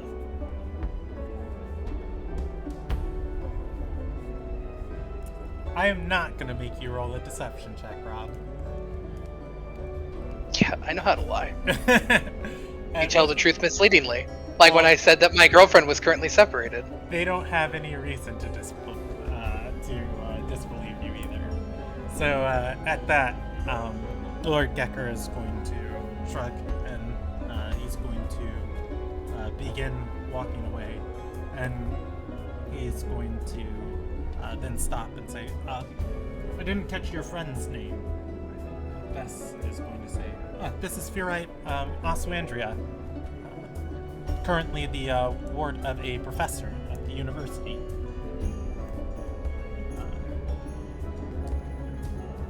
I'm in a deep internal conflict about having to correct that error because it's going to be found out at some point during this party. Do it if you want. Both of them are going to look at you, and both of them are going to roll history checks. Lord Gecker is going to say, "I heard there's a certain traveling Ardorian nobility, royalty studying at the university through a string of contacts." Bess is going to roll her eyes and say, "These contacts wouldn't happen to be the Ruby Shadow, would they?" Lord Gecker's going to wave his hand and say, "My contacts are my own." He turns to Stradora and he's going to then nod and say, "Princess, I hope you've been enjoying your time in our country." Or wait, this isn't his country. "I hope you've been enjoying your time in this country." I have been enjoying. It's like I have been enjoying the time in this country. It's like, aren't you from here? And Yeah, this definitely feels like the moment where I clear up the misconception. But maybe after they walk away. Yeah. Oraic is going to look at you with a different look on your face, or rather, not a different look on her face, on a twisted kind of scowl on her face, and say, "Well, you're as short as they say the princess is." She shrugs and says, "But in Alonagai, we don't really recognize royalty, so welcome." But who said that? The ward or Reyes? Oh, the ward. Okay. yeah, the woman was like, don't really recognize royalty. I can see you don't. And she is going, her and Lord Gecker are going to walk away. Beth is Illyria. going to correct the record, turning to you and saying, "Lord Gecker Wakia. He is one of the region's most renowned adventurers." He doesn't seem very nice. Yeah, a bit of an ass. He is an elf, kind of full of himself. That's standard. Well, he's an elf. That's what I said. That's fair. Oh, also, Beth is going to laugh and say, "You really are Mon's wards." Also, I want to correct the record myself. You see, he referred to me as a princess. She's going to turn and say, "Well, it would make sense why Mon was so insistent that his ward would suffice in his stead." Well, see, he's not wrong about that. The problem is that I didn't properly introduce myself. I am not Osandria. I'm Stradora. The princess of the Sky Queen. You say that. Anderson adds that on. Yeah, adds that on. Bess is going. Her face is going to light up and say, "Alonagian royalty. Well, you just have to spend the evening with me. None of the Sky Queens accepted my request. It is unfortunate that they don't need what I offer." I'd like to point out that Kenneth as those other people are walking away, I'm pretty sure they're still in the distance, he's going to look at them and think, and they'll just mutter, yeah, no royalty, huh? Ah. Now you know how I feel. Taps forehead. Just, I'm sorry. Taps forehead. Taps forehead. Yeah, no, like mental link. I'm Bess sorry. is going to look around, bite her lip, and she leans forward and gives Dora a kiss on the forehead. No, like, You're and great. I set up a mental link. That's what. Do you say No, that out loud? don't say that out loud. No, I'm not saying that out loud. I'm saying I set up the mental link with Sadora. That's what I'm doing. Sorry, so I wouldn't have repeatedly tapped it because it sounded like you were saying I'm sorry because you didn't understand. Hey, I it's didn't- canon now. Bess didn't know what you were doing. No. I mean, you're tapping your folder, but the mental link was like, I'm sorry. Look. 'Cause I have now realized what I've done. He So referred right to now. so it's like internally. He referred to me as princess. Get. Yeah. Yeah, I see where I messed up. It's like he referred to me as princess. He's an elf. Keep an eye on him. Right. I'm gonna go like follow him now. Okay. Anderson goes to follow Lord Gecker Wakia and his ward Oraic. Now this would be the time everybody was given their orders earlier. Who wants to go where and talk to who? Bess is going to continue roaming around the party, talking to people and partaking of different entertainment. I feel like guess I'm I'll being go. dragged along. You are, but you also have your independence if you want to say no. No, to be fair, this is technically the job I was allotted. They have to come to Bess to get the influence, and then that's when I can be like, ha ha ha, you're dumb. I wanted to just sort of like Meanwhile, go around talking. Anderson is gonna go wear some nerves down. I guess I'll go talk to Fect Inspector. Sort of Okay. acting sort of like a What do I need to Overwatch. do again? Whatever you want. I actually never gave you orders. I didn't get that far along. Yeah, I know. You can. I don't know if anybody's talking to Tay and Inley. I was wrong about who the other two people were, but the Bronze Scepter might have other people here. The issue is, as Claw, I don't know what I would need to talk about, or as a player, Yeah. I don't know what to talk about. And here would I. Because I'm sorry, I had to go deal with some sort. Would you like me to go over who's here and why they're important? Yes, please. Okay. So the guests, there are other people here, but there are other people here, and I can tell you more about those people. Those other people are not important to the stories that have been presented to you. But like Bess said, there are the Searmats and Ruby Alliance merchants and other people here, which you can make those types of contacts if you want. All of those people for now are nameless NPCs. Out of the people that I've named for you guys that are important to storylines happening around you guys, for reasons you are either aware of or not aware of, there is Cray Eolor. He is here with his with the light of his order. The lights are the chosen priests who lead the order, and then the order captains protect the light as the light roams around the roams around the continent doing the goddess's will. Crealor and Light Rashia are here, and the reason they are important is their order is currently protecting the Risen members, working with the Nundra and investigating those murders that are happening. Tay and Inley are here. They are a part of a group, a guild called the Bronze Scepter. They are magical craftswomen. The Bronze Scepter is a guild that focuses on pushing the boundaries of crafting magical items. Their guild is currently being investigated by the Risen for questionable, morally ethical question, or questionably moral crafting methods. They are also friends with you guys, as they gave Lumilia her Oathblade, and they also promised to make a unique weapon for Stradora. There is Lady Keaton Faye Felon. She runs the arena that is in town, and she is with the arena champion. The guilds of the arena are on strike for some reason. There's Lord Gekker Wakia and his ward Oraic. They are very prominent adventurers in the region, and they are here to get information from Bess.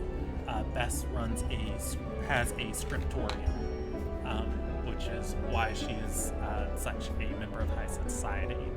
There is a surprise guest, Becton Spectre. She is a anthropologist. She studies culture. She has been exiled from Ilonagai, so it's pretty wild that she is even here. The final person that I introduced to you guys was a last-minute addition, Sky Queen Mink of Sky Queen. Mink, Risen of Grace, who is here on behalf of the Sky Queen. The Sky Queen was invited to this affair. She sent this lady instead, in her stead. I think I could probably do that quicker. I hope I didn't overwhelm you. You didn't overwhelm me. As a player, I can actually just post this right here in your guys' chat. that'll work. Oh, well, I probably shouldn't have posted that. Unfortunate. This is why. Oh wow, we know so much now. This is why I try and keep. Happy? This is Well- why I don't always read all of my notes. Oh well, it's fine. We suspected as much. Yeah, you Mostly know, you because didn't- everyone we haven't met, we just assume is a daughter of Kenui. Yeah. It's kind of how we've been rolling. Well, so we already know Anderson's going after the daughter. I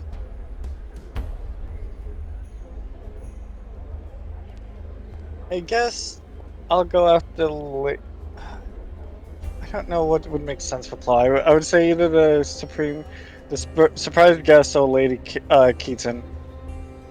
I'll roll a dice on that. Okay. Odds, I will go with Keaton. Evens, I'll go with the surprise. Kenneth is going to talk to Fecht Inspector already, if that influences your decision at all. Oh, it did. So, either way, it doesn't matter. I guess I'm going to go talk to the... I'm going to talk to the gladiatorial pits. Okay. Okay. I mean, you guys can double up on peeps if you want. Sergey just gonna hang out with Stradora, or does he want to talk to anyone? I talked to the Tay and Enley. Okay, cool beans. All right. That said, let's. Does anybody want me to handle them first? Otherwise, I'll just roll a d6 and re-roll on a 1. You know, I'll roll a d4. We just did a lot of Stradora and Bess, so let's see which of the party members. 1 Sergey, 2 Claw, 3 Kenneth, 4 Anderson. Barring anybody wants to volunteer. So 2, it's gonna be Claw. Claw. You approach Lady Keaton, Faye Felon, and Master Savannah. They are entertaining a group. Let's see, I'll just roll a d6 of how many people are around them. There are 4 other people around them, and Master Savannah has her hands behind her back as Lady Faye Felon has a glass of wine and is addressing all of them. It says, with any hope, we hope the coming display in the arena is a show of great talent, despite our current guilds, or the prominent guilds choosing to withdraw their presence from it. In good faith of this competition, the matches will be ranked, but we have decided not to remove our champion's title. That way, anyone who bests Master Savannah will have to do so within the windswept rounds. And I promise you all a great show when that day comes. People are going to start clapping.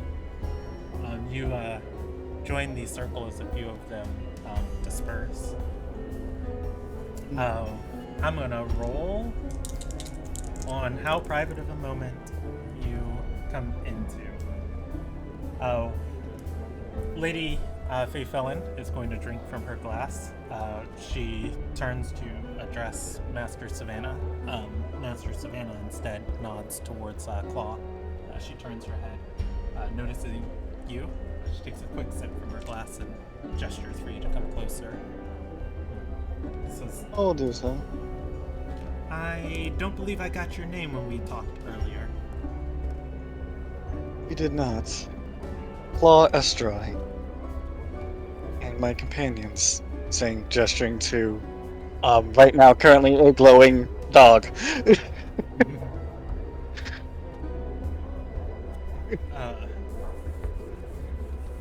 The Master Savannah is going to speak up and say, how'd you get associated with Bess? You all are probably the youngest ones at this affair. We, are studying under a good friend of hers, from what I understand.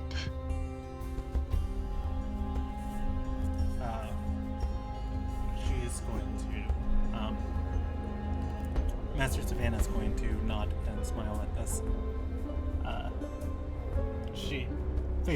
Lady Faye Felon's going to speak up and say, or I'm going to call her Lady Keaton, because the Faye Felon circle is kind of big. She's going to speak up and say, well, I assume you've come over here with a interest of gossip on your heart. Everybody else at this, or everybody else in these damn waters has it. Minor intrigue of on those rumors that I was hearing about the issues with the guilds. I'm surprised to hear that there was any issues with them, although, normally,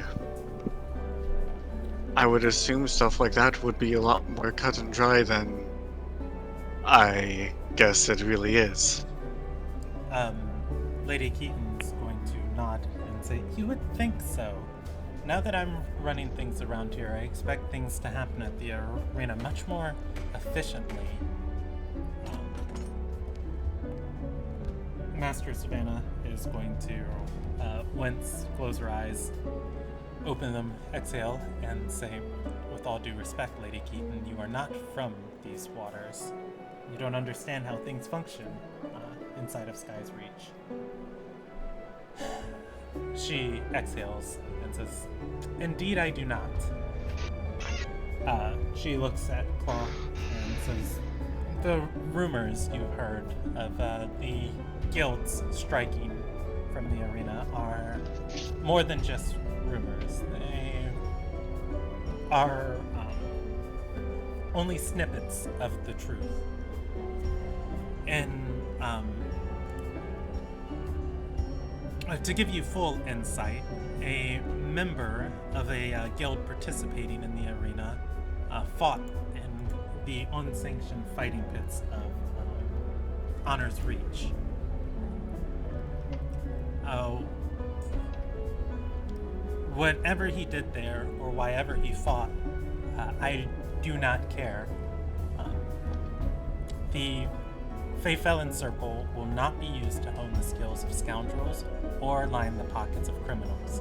I sanctioned him officially before the day of the arena matches, in front of all of the other I censured him officially in front of all of the other gladiators and his guild. In response, all of the other guilds have decided to strike on behalf of the censured guild. They have withdrawn their talent from the arena, and we have found other participants to fight in their stead. Master Savannah is going to say, which has made things worse. She's going to exhale and say, there must be a show tomorrow. Master Savannah is going to say, I understand why you made the decision, but and she's going to gesture towards Claw and say, I'm sure our fellow Lonagian here can understand the importance of freedom, the ability to pick our own fate, choose our own decisions, where we fight, how we make our money, how we make our seed point, how we find the next meal. I do agree with all that you stated there, Master Savannah. I am not a Lonagian. I am Ardorian. Lady Keaton is going to chuckle at that. She takes another sip just a little. In any case, I didn't come here to argue with you. I didn't bring you here to argue, Master Savannah. I brought you here to try and make a bridge. If not between the circle and the rest of the guilds, at least between you and us as a champion. I don't know how my predecessor ran things, but there are certain rules to our arena. There's certain rules our circle is given that we must obey. Masters. Go ahead. A statement my father always told me was, when two sides are trying to build a bridge, it always helps to try to make sure that's met halfway.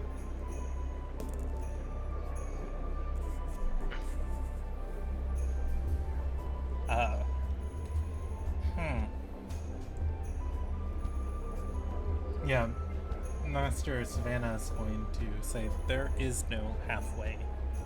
Revoke the censure, kick out all of the other guilds that have flooded to fill the space. They're not gladiators, and they're not gladiators. They're not combatants. They're not any one who's going to put on a good show or deserve to grace that arena. If you do this, the Ruby Fist will rejoin, and if the Ruby Fist rejoins, so will the rest of the guilds.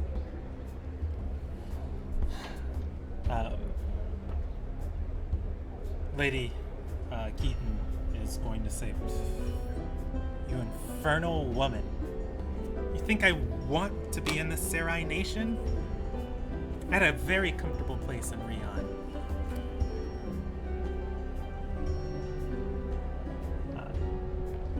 She's going to take another drink and say, unreasonable, all of you.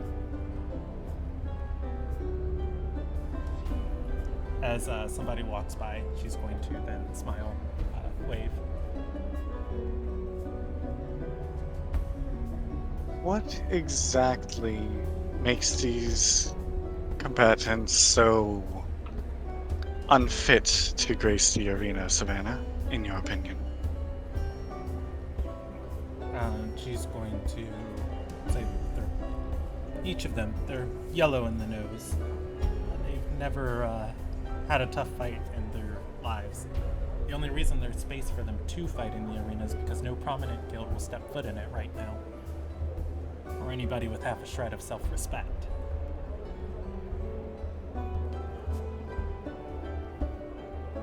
And she's going to exhale and say, Lady Keaton, I understand you are doing best, and I send my well wishes.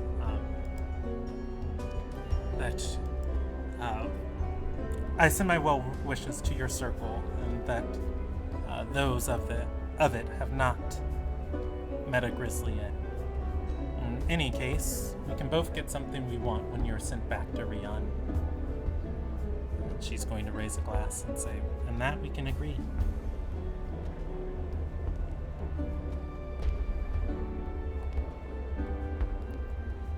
Is there a check that I could make where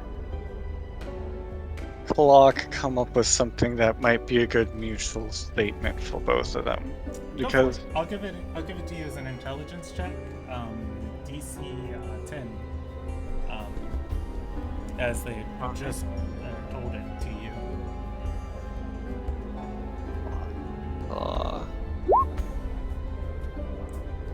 Hey, Claw's gonna get there. Lady Keaton is not supposed to be running this place, as she is clearly blundering through cultural norms here.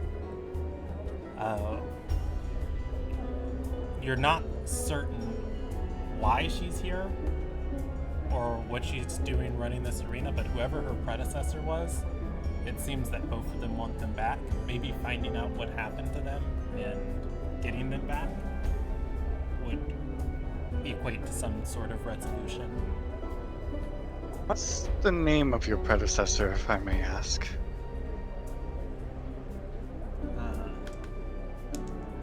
She's going to say, Lady Zencia of the Fey Felon Circle. Master Savannah is going to say, all of the circle here in Sky's Reach disappeared earlier this week. Turned tail and fled something, or she is going to shake her head and say, or I hope not worse. Is there any trace or trail left behind? Lady Keaton's going to say, if there was, I wouldn't have been sent here. I was deployed immediately to ensure the arena still runs. Although it might not be running well, it is still running. There will be a fight tomorrow, she looks to Master Savannah. Rather the Ruby Fist participate or not.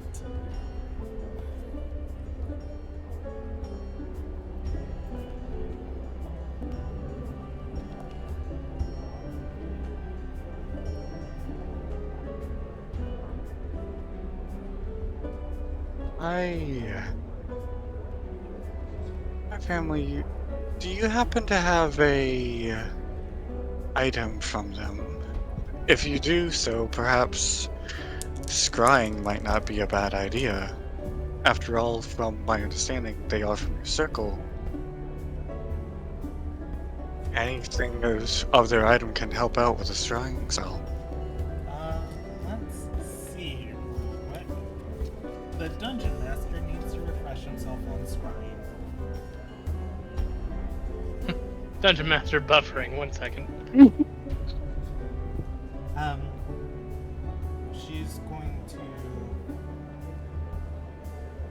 She's going to say,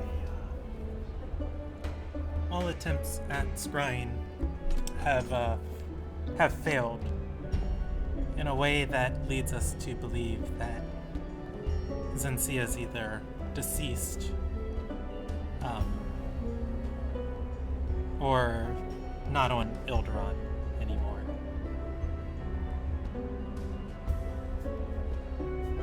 My condolences, first of all.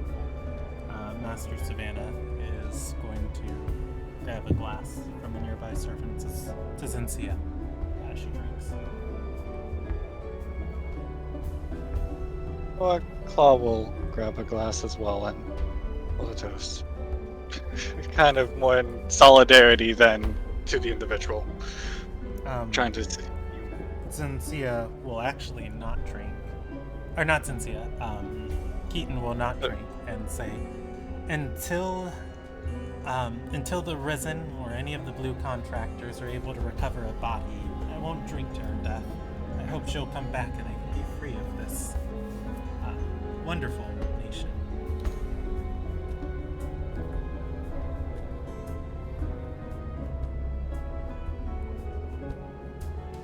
I'll try to see what I can find out. And I'll be sure to get back with you if I find any information.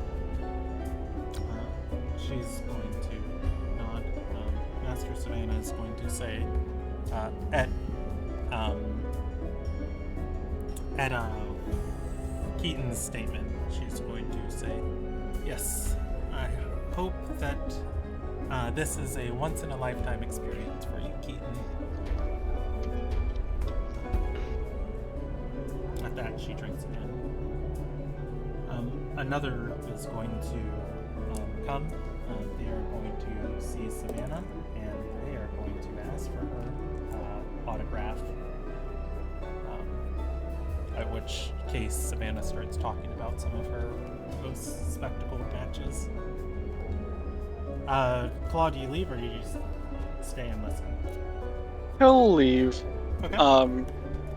Kind of making a note for himself, writing down all he can, because my brain is. All right. Next, we are going to handle Kenneth. Kenneth, Yay. you follow Lord Gekker Wakia and his ward Wait. Orayat, right? What? Or No. you What? did not. You went to talk to Fect Inspector. Wrong person. That one, yes. Okay, you want to talk to Fect Inspector. I am going to roll a die if she is doing anything of importance. She is going to be explaining to, let's see. I think this is what's fair. I will roll a D4 of how many D6s I roll of people around her.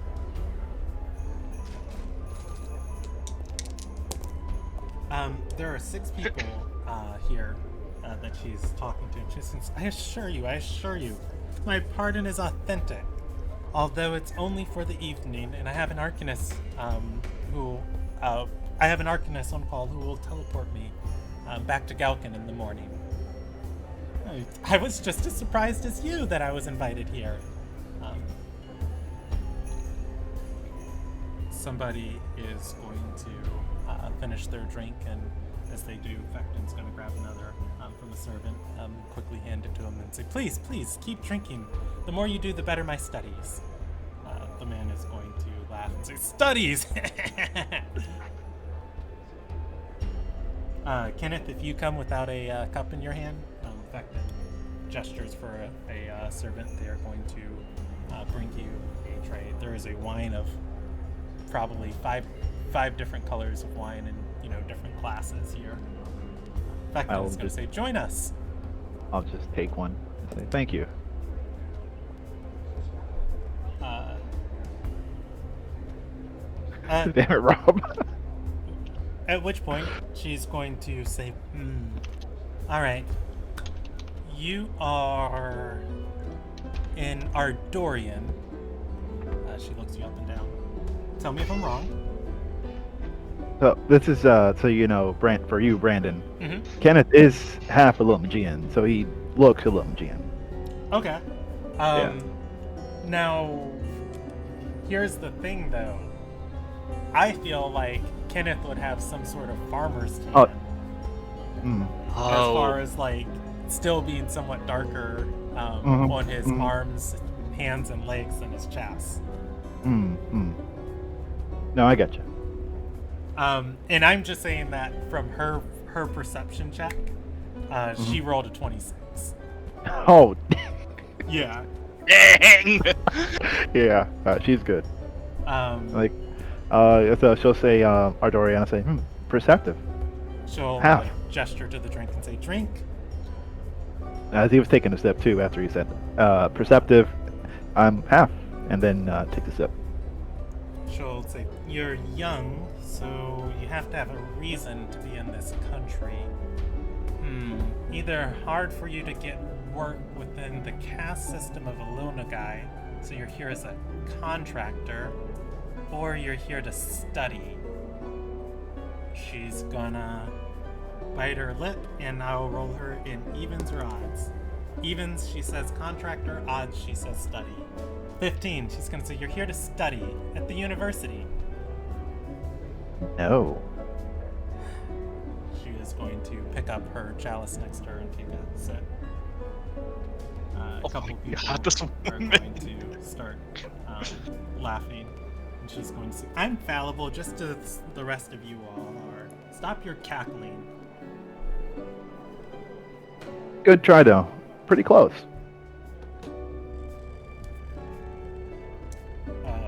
She's going to nod and say, so do you have a story? I'm sure everybody here would love to hear it. Me? No, not much of a story. You're right, so I said you were right about me being sort of a traveler. I am here in the university. More as a semi-guard, but just watching over a friend.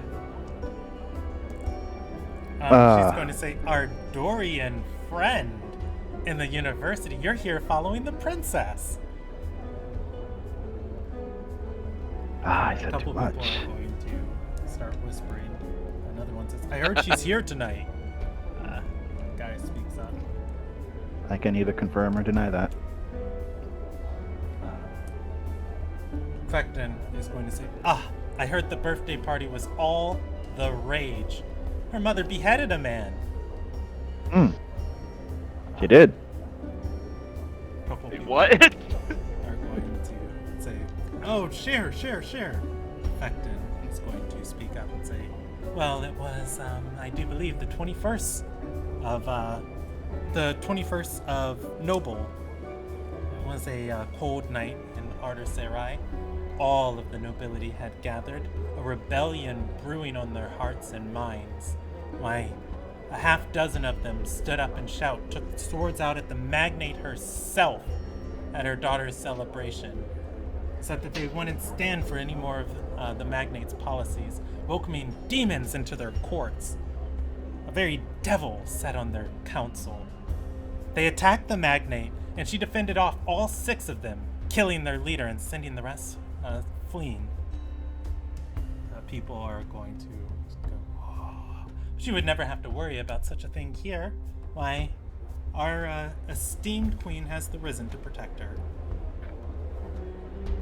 I love your story. It's so fantastic. I really wish it was like that. Instead of one guy trying to kill her daughter and her beheading him for betraying her. Takes a sip.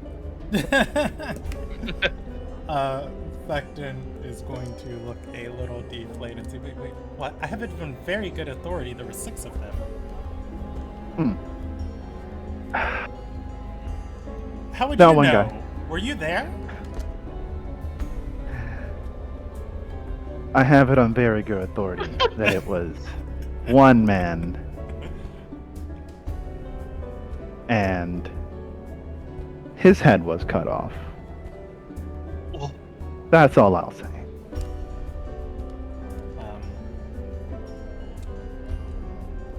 One of After all, as you said, if I was there with the princess.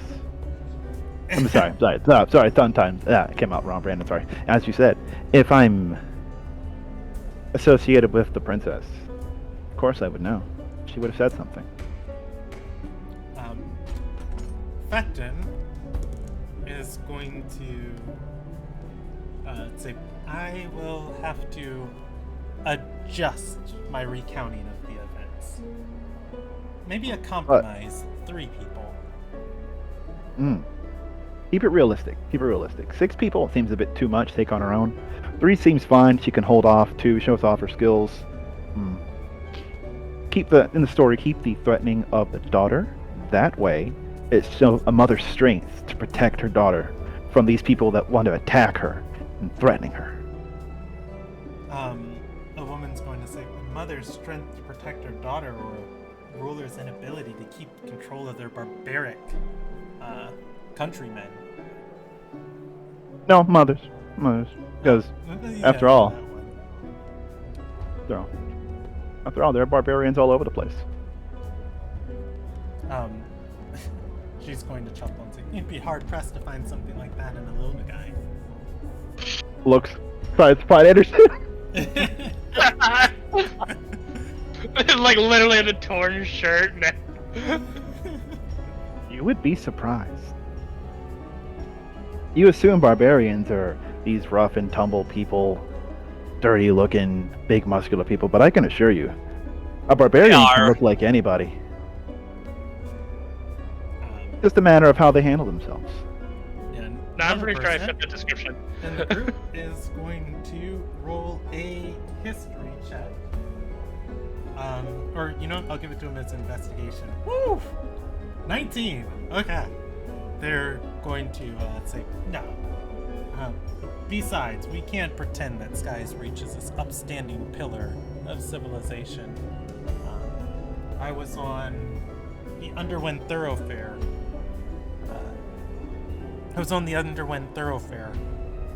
The other night. 6 people murdered. The reason we're looking into it. I'm Point. going to say, that's the Ruby Shadow. They're everywhere. It's gonna say, wasn't the Ruby Shadow. I saw blood. The people are the investigators coming out covered in it. Whoever it wasn't clean. It was brutal. Barbarish almost. Barbarish, almost. The woman's going to place a hand to her chest and say, well, I hope the Risen find them. I hope so too. We're digging our own grave. Sort of that, Becton's like, going to say, very- we're not here to talk about murdered people. Like- We're here for sharing stories. Please, everybody, drink. Merriment. At which point each person in the group is going to take a sip.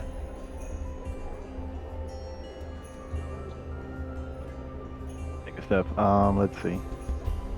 I don't think if Kenneth has any stories.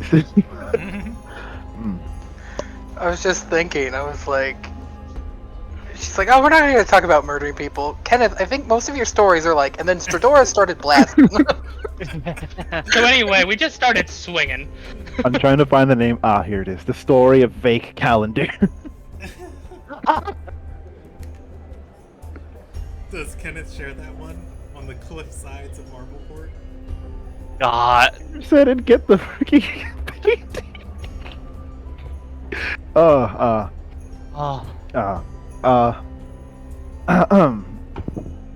Have any of you heard the tale about what happened on the cliff sides of Marbleport? No, don't you dare. I'm gonna say it is a DC 25 check for these people. I'm rolling. Do it. No. None. All of them are going to look towards you and say, "Fake." Ooh, did you say his last name? No, I didn't say his name yet. Oh, okay. I've just said, have you heard about what happened in the cliffs of Marbleport? Okay, yeah, they're gonna. No, what happened in Marbleport? I was there and I met a man. With interest. I met a man who seems more like a legend. He goes by the name Vake Calendar. I hate you. I love this already. That man, he's unassuming, but he is. It's hard to put into words. So, it happened so fast. But from what I remember, some thieves were running away with some supplies. Vake was looking for them, hot on their trail, and they ran away. I'm assuming because they heard he was on his way. So he rushes with them on horse with some companions. I happened to be there, so I joined in on the chase after finding out what was happening. I don't remember much. Most of this is secondhand, I assure you, but because fireballs were thrown at me, I was thrown off my horse. But the way they described Vake, it was the stuff of legends. There was a Arcanist on there slinging bolts of fire and lightning all over. But Vake was just easily dodging them, sniping them with his crossbow. Just taking them all out. There was even one young man who hopped from cart to cart, fighting his way through. And Vake was there to help him, sniping him, covering his back. They were like they were instantly in sync, almost like they were telepathically talking with each other. I hate you. It's worth noting that as Kenneth is telling this story, multiple people are leaning forward with interest. Fecton has pulled out a pad and started scribbling. Did you say Vake Calendar? Vake Calendar. Okay. Also, for Kenneth, this story has impact, but go ahead and also give me a performance check of like how well he like enthralls people. You know what? I'll do you one better. Give it to me with advantage. I hope this turns out well. No, I really hope it doesn't. Oh, gods!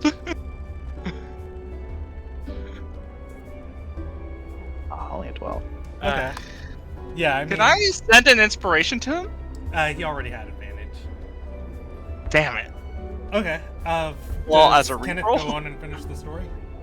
Yeah, I'll keep going.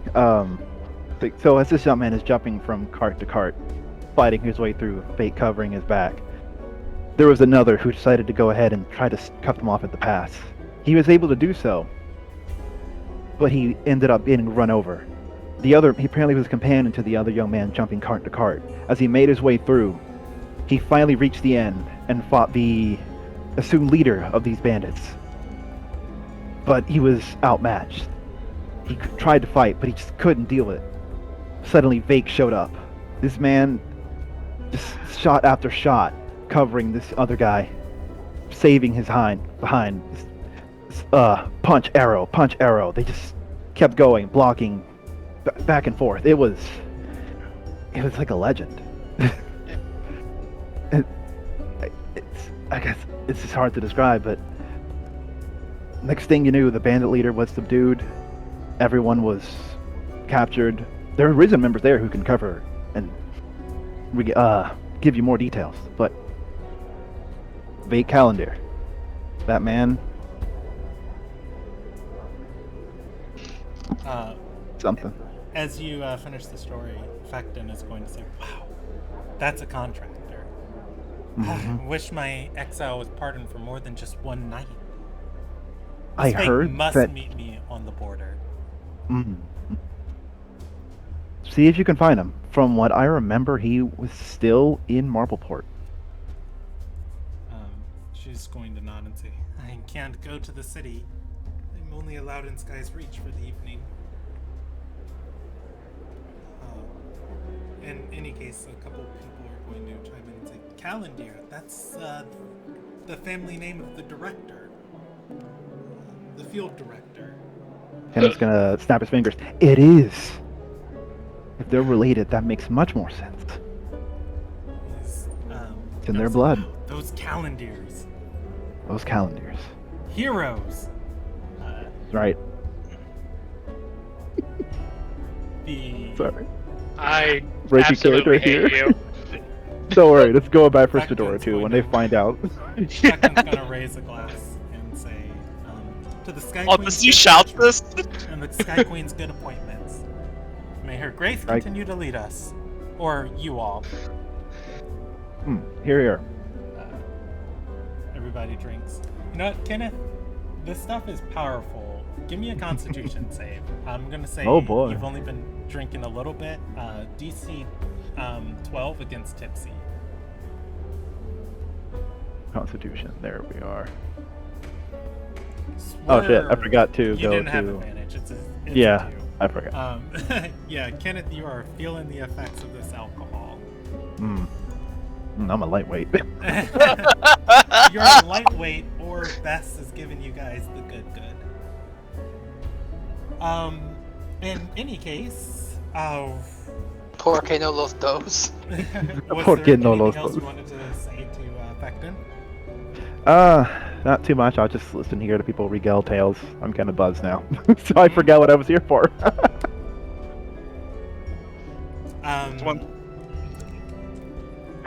Give me an intelligence check for Kenneth retaining information. Yeah, let me find him. save or just roll straight intelligence? Straight intelligence. Okay. There's just a little bit of something that we're missing.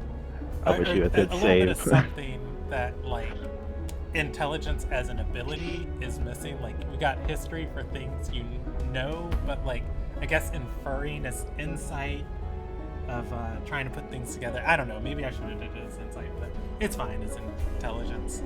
I wouldn't mind rolling one of the others that I have better scores in. I'll allow the same roll as a insight check if you add your bonus to it. Okay, this insight with my bonus. You got a plus 10. The insight Yes. is gonna be Yes. So I'm taking the 9 you rolled, minusing Aw. your intelligence, and instead adding your plus 10. So it's an 8, but plus the 10. I mean, you actually did better. Yeah. So, Kenneth, Fecton, somebody keeps pressing Fecton about her exile, as it isn't really on any public records, and she finally answers it. She uses a lot of words, but you're able to put together the subject she dances around. She was specifically exiled from Ililnagai by order of Dila Winrona for illicit and improper studies at the university. Specifically, she tried to write her Peldith on the cultural mating practices of different, or of the mating practices of different cultures, and it was a participatory study, and Dila was not very enthused or impressed by it. That said, that is why Fecton roams the world now instead. How do you do it? Please tell me more. I'm trying to write the Kama Sutra. Wait, say that again? No, this is out of character. She's trying to write the Kama Sutra. Yeah, it is true. Yes, she has. My she has God. said that before. A lot of people don't consider Fecton's work true scholarship. Jeez. But all of that Brock- said, go ahead. Brooks does. Basically, it's like, how to fuck a monster 101. My No, God. it was more so arranging orgies at the university between students, and that was not why Dila established it. Brooks missed out. But that said, Okay. Fecton again deviates the conversation away from it and keeps prompting people in the area to share stories, drink, have fun, eventually growing wilder and more exuberant. Let's see. Oh, snapperdoodles! I shifted all my cards, but I've got it remembered. We didn't do Sergey and we didn't do Anderson, so I am going to roll evens Sergey, odds Anderson. Evens, and Sergey was talking to Tay and Emily. Yes. Okay, cool. And that brings Stradora back into the fold. Sergey, you go to talk to Tay and Enli. You notice them standing in front of a poet, listening to his poems, his lyrics. And you know, he'll give Nali Palias. That's really nice hearing a little guy. I'm not going to give them. But as you go to talk to Tay and Enli, you also see Bess beelining it towards these two, dragging Stradora with her. I'll say you've got a few moments of conversation alone with them before Stradora and Bess join you. I'm gonna make the. Tay and Enli's backs are turned to you. I'm just going to just say Illyria to them. to get their attention? They turn and they're going to say, Ilyaria, and the other one says, Ilyaria. They both nod. And Right. You're with the you're with Stradora. We didn't expect to see you here. I didn't expect to see myself here either. How was your evenings? Enley is going to say, wonderful. We've experimented with the metal that you gave us. We actually didn't need Bess's knowledge on the matter, but yet we are still here. But in any case, we can visit her scriptorium and perhaps extract other useful information for future projects.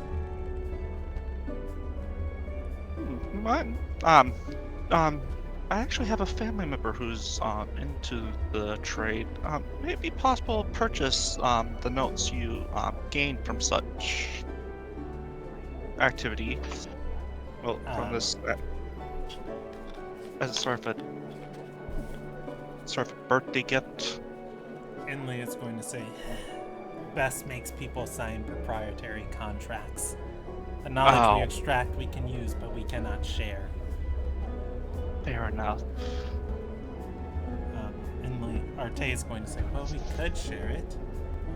We would just have to make sure we've got everything we've needed from the scriptorium.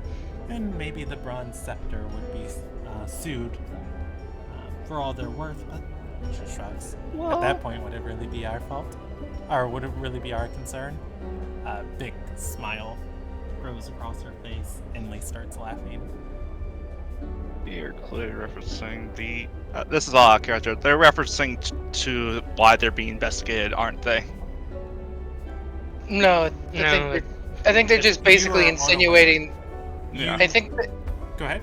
I'm staying out of character. I was gonna say, I think what they're saying is that, hey, we could actually totally steal the knowledge in that library. By the time the lawsuit figures itself out, we'll have already used it. Yeah.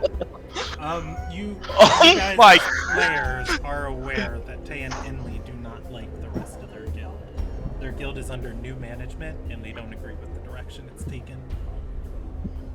Oh my god, am I implementing myself in some sort of coup now? Well, it wouldn't be a Q or coup.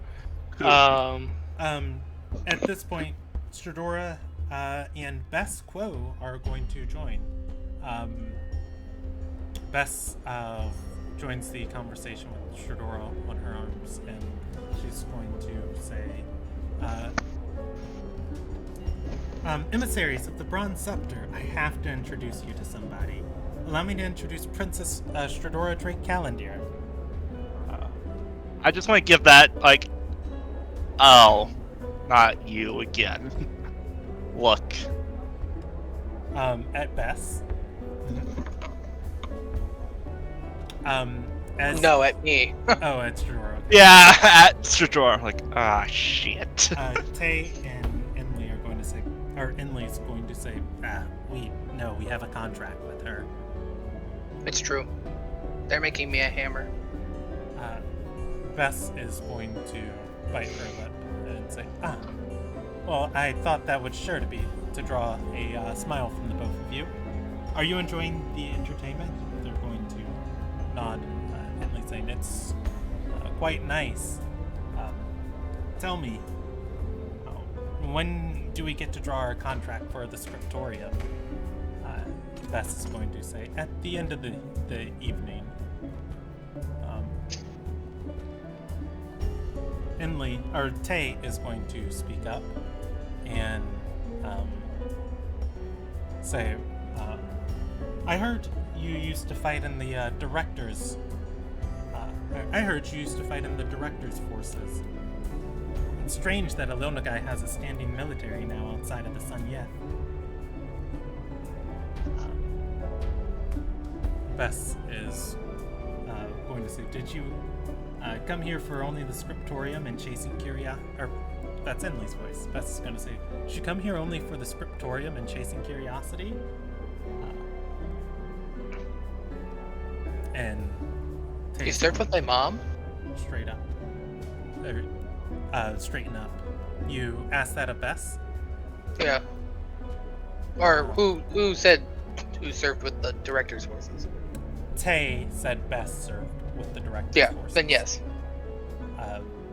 She is going to nod and say, yes, before my father died. And she is going to shake her head and say, it was dark years. I really don't want to discuss it. Oh, I wouldn't want to pry. I just hadn't realized.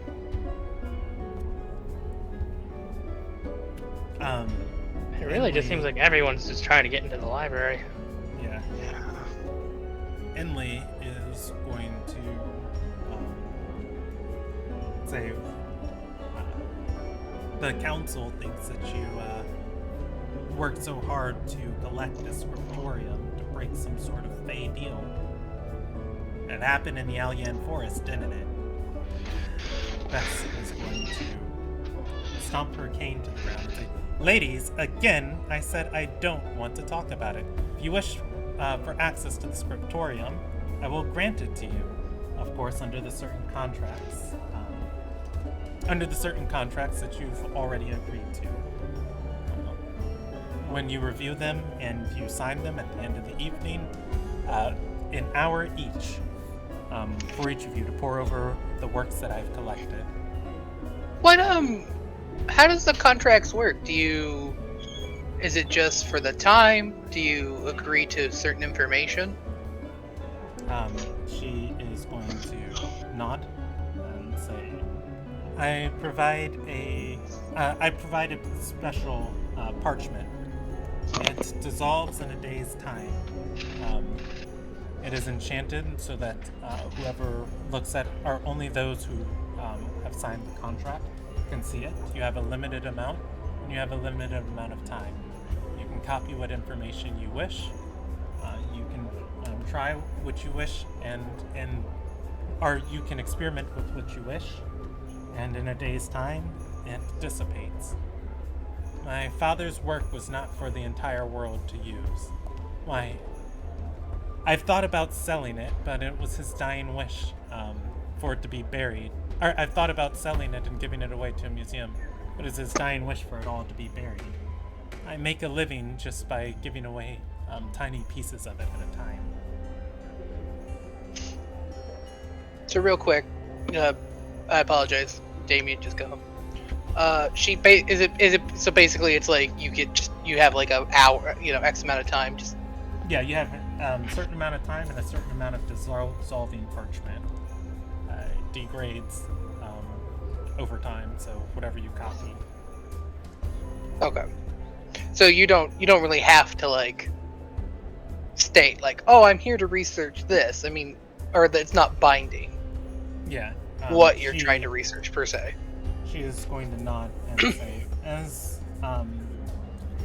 as agreed upon in the contracts, though, individuals make it a point not to share any information they take from the scriptorium. It's effectively as good as burying it. So what would you two be using your time to research?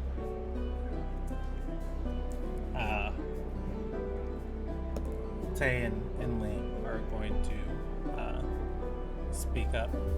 Tay is going to say, there's strange elven magic never been before been applied to crafting, at least in any simple reduced methods. Enley is going to say, you might not understand it, but there are certain bonds on what we view as the physical plane. We want to explore those, tying certain ones to items, allowing items to loosen others. Sounds like Rycraft. That's dangerous. Tay's gonna say, what you say is dangerous is only misunderstood. or at least not fully comprehended yet. No, I know. I guess that's the point of getting knowledge. I just, worry that you, I know, I guess that you don't want to get it too over your head. Dila has a dagger in her vault that my dad put there. A dagger that would be made by your kind of crafts. A thing that should never leave that vault.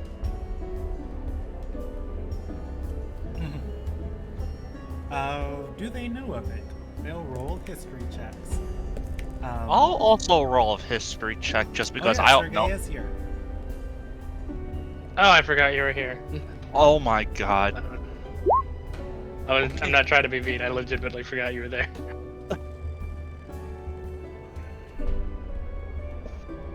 Oh, the arrow gets shot right in the chest.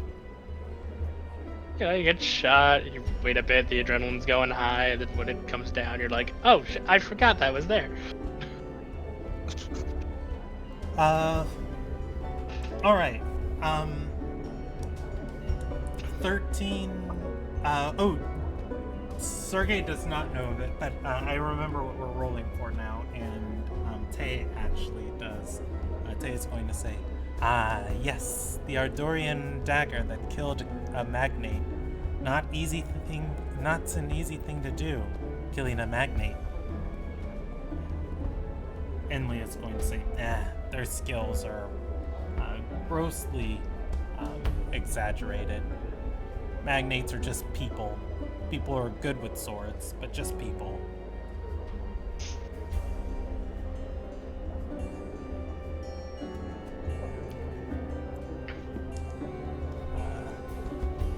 At that, I once watched that magnate's brother stare down an entire room of Ardorian nobles. So, a culture entirely built on being good with a sword. So, I wouldn't underestimate the people. I would not underestimate a person designated to rule over a culture built on being good at swords. Warfare is kind of the trade. At that, Bess is going to nod and say, you'd be surprised what you can learn from Ardorians. Delightfully. Go ahead. I've met the current magnate. I wouldn't want to fight her. Sentiments on the current magnate. We're gonna do a politics check, a D100 for each of these. The higher, the better. No, don't insult my mama-in-law. It's like, No, it's all. no. Are it's they all away. Republican or Democratic? Let's find out. Oh god. Alright. So, two of Tay and Enlil are going to say, they're going to grimace. And they will roll a history check on how informed they are. Enlil is going to say, you met the current magnate? She gave a fourth of her country away to a demon. Enlil is going to say, I heard she sleeps with them, courts them in her own, courts them in her own ranks. No. I can see how that rumor could come. I've met the demon, though, and that politics are difficult and complex. She sleeps with a man named Aura. He's regretfully human. Regretfully human. Damn. That was a lot going to say. to speak up and say, I'd be surprised to find out what substance there is to these rumors. I think there's much knowledge to be learned from demons. You would actually, you and Fianna Ralla have something in common. You both have a library full of knowledge that you had access to. You're much nicer, though. She is going to smile at that and say, aren't you a dear? At this, I am going to bring Anderson into the party because Anderson. You Yo. know what? Actually, let's jump to Anderson because I need to do something. Okay, Anderson. Okay. You are going to talk to what's his face? Lord Gekker Wakia. You follow him and his ward. They are talking to another. They are going to beat your passive perception as they're one has like their hand over their mouth and they're whispering back and forth. Oh, Can I make an active as I do yeah, want go for it.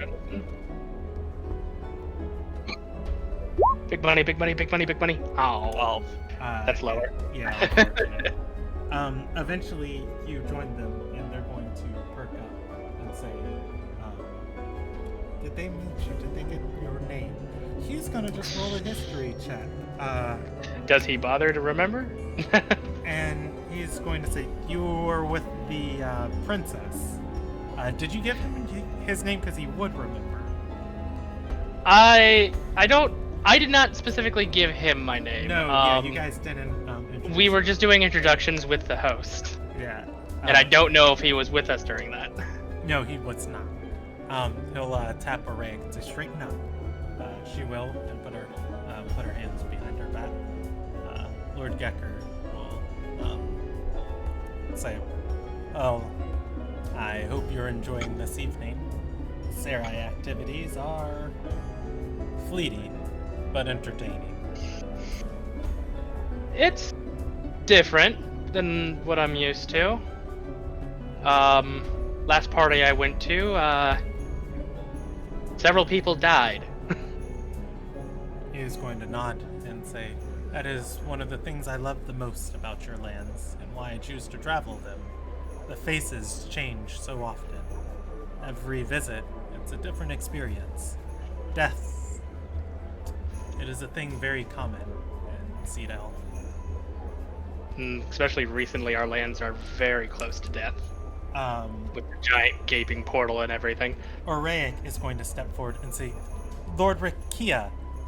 He's going to say, "I'm sorry, those are my Allodorai sensibilities. It must be scary for you."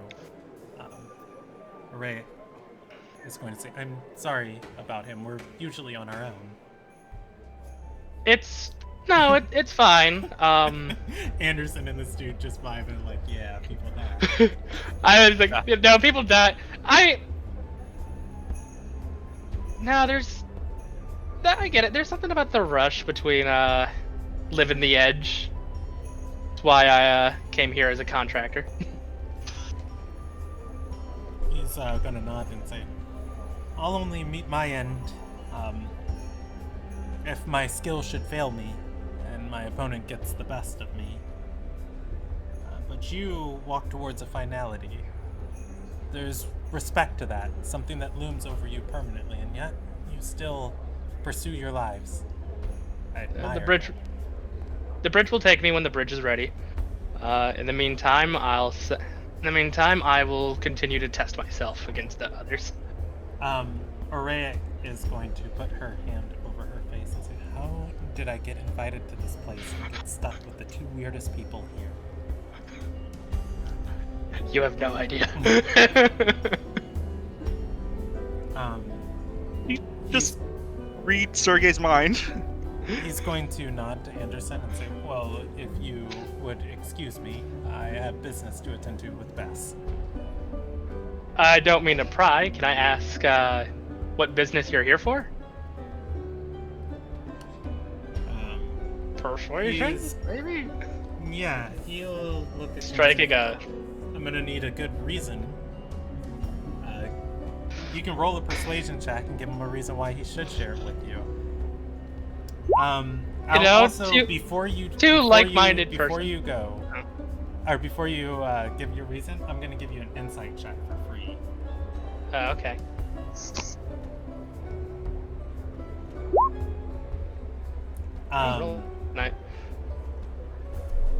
This man is an adventurer, Anderson. when he asks for this reason, his hand is resting on his short sword as he looks at you with suspicion. There, as your brain puts together things and his brain is putting together things, you infer he probably thinks you're trying to steal his job.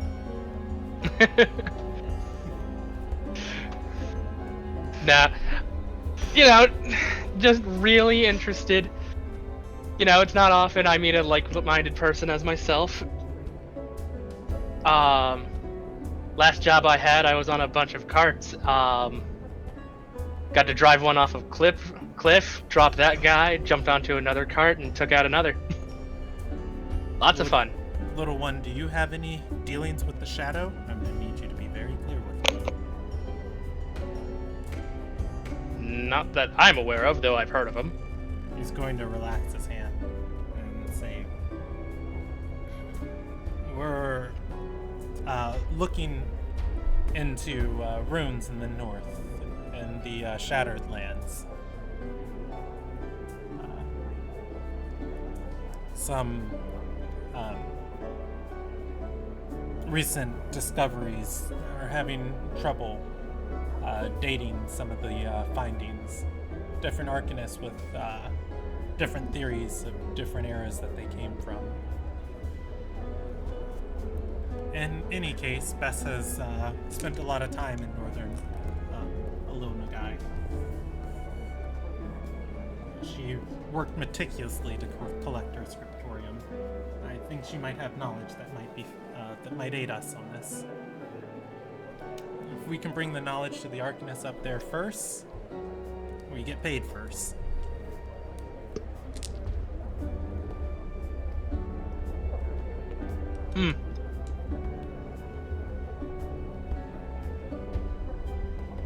No, that is interesting. Fortunately, my current job just has me sitting down here. Though I don't mind it too much, just with good company. But dreadfully boring. He's going to put a hand on your shoulder and say, your life is short. Find something fun to spend it on.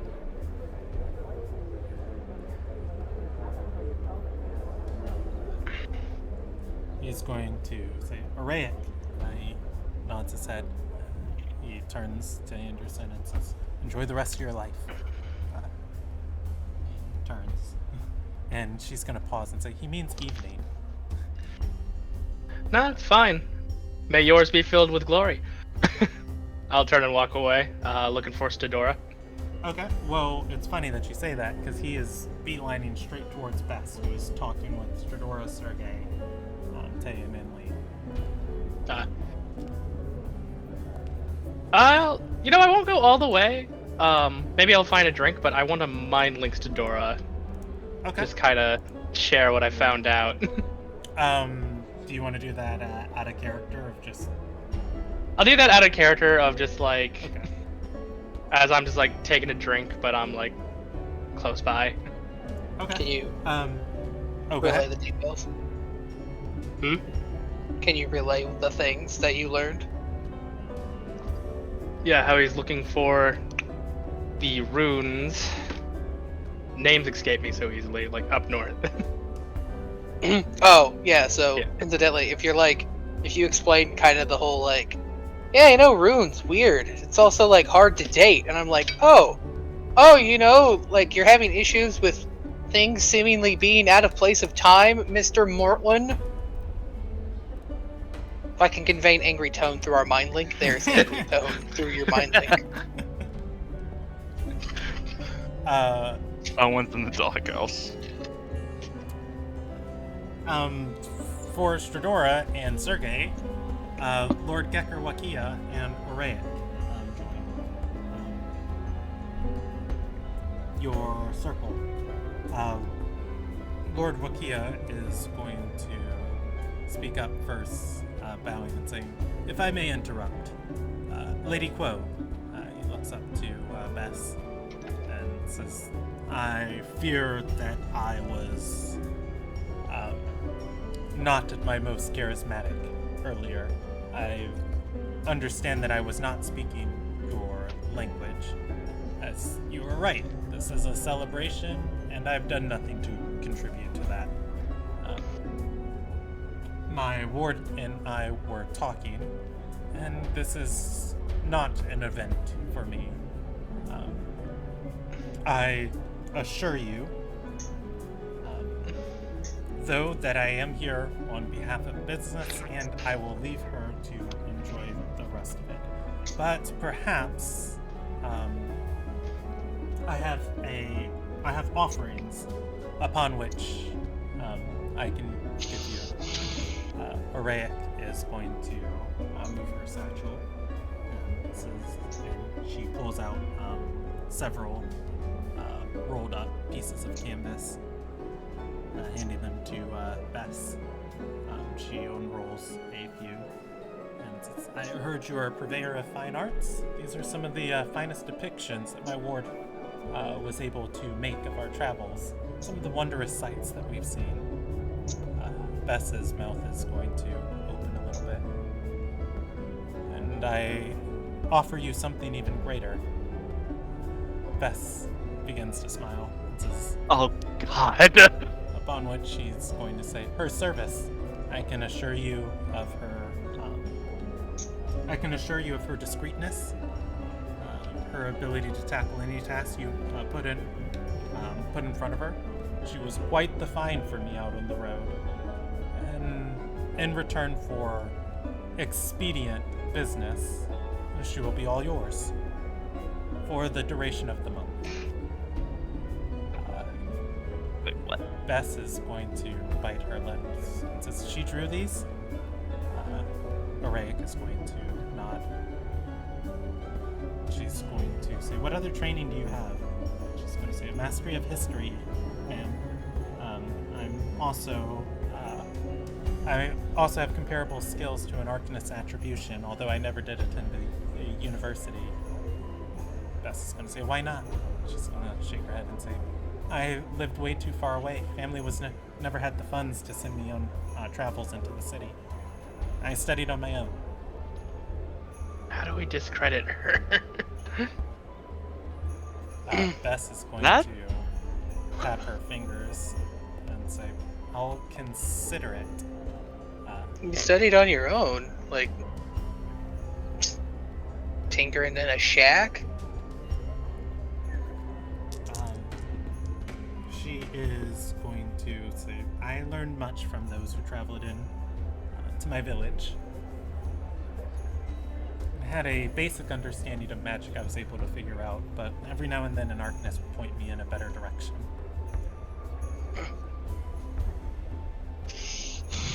Where are you from?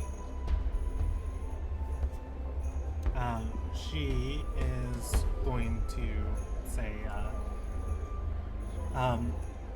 a small town northeast of Amirian.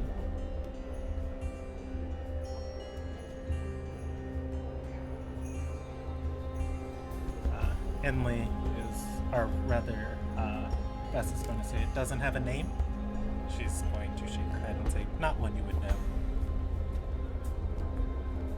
Bullshit. Maybe I might know. What is this name you speak of? I'm just curious. Real quick, out of character. Go ahead. There's a Mirian, which first of all makes me feel odd, because that's the old. But there's old like, Amirian's a name that still sticks around, right? I might be mistaken on that. I'm pretty sure the name of the town Lyra is in charge of is Amirian. I'm going to double check right now. Where? There's a Mirian and there's like old Amirian, or is it the same thing? So I am looking at the map real quick just to make sure I didn't give you guys the wrong thing. But yeah, there is the country Amirian is what used to be a Lil Nagai. I believe there is a city also called Amirian, which I am going to double check right now. And that city is is, let's see, May 31st. Is this my most recent Ilderon map? 710. This is my most recent Ilderon map. You have a city called Emirian. Yeah. And that's where Lyra Pramata. It is the capital of the Shattered Lands, and is the capital of the Shattered Lands. And it is the major trade. And I'm telling this because Stradora would know it. It is the major, one of the major towns along the trade route that runs through the heart of Ilildagai. There is a lot of traffic in and out of Emirian. Follow-up question: where do the calendars live? The Calendars live well south of Emirian, in a town of Marbleport. I can post. No, the elders. No, so the grandparents. They don't live. The elders. They live in. You know what? I don't know if I ever established where they lived. It would make sense for them to be in Emirian. I think they are in Emirian. Or yeah, near I it. think they are. So yeah, they are from Emirian. We'll just say that, just to make things easier. My so to return to character, my grandparents live out that way, so I'm familiar with the territory. Oh, I might also take a drink and do an investigation to make sure, like, to see if it's poisoned. Okay. Go ahead and give me that investigation check. The woman is going to exhale and say, it is called Nye Valley.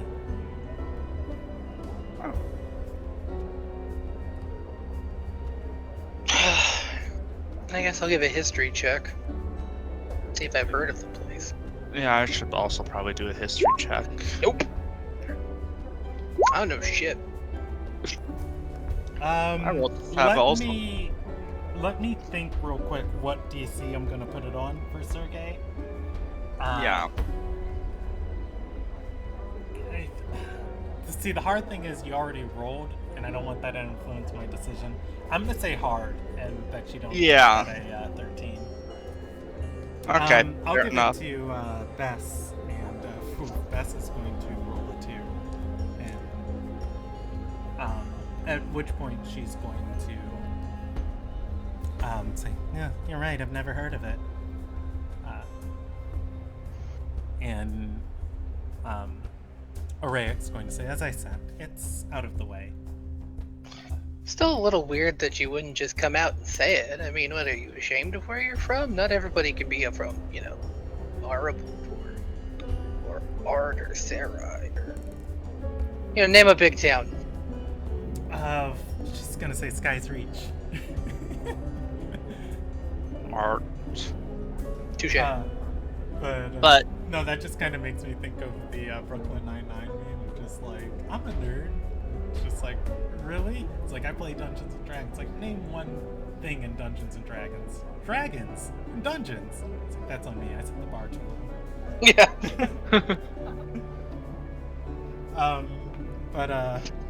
But getting back to the poison question, is the drink poison? No, it is You not. feel your poison. tongue start to numb. Okay, I'm glad that it's not poisoned.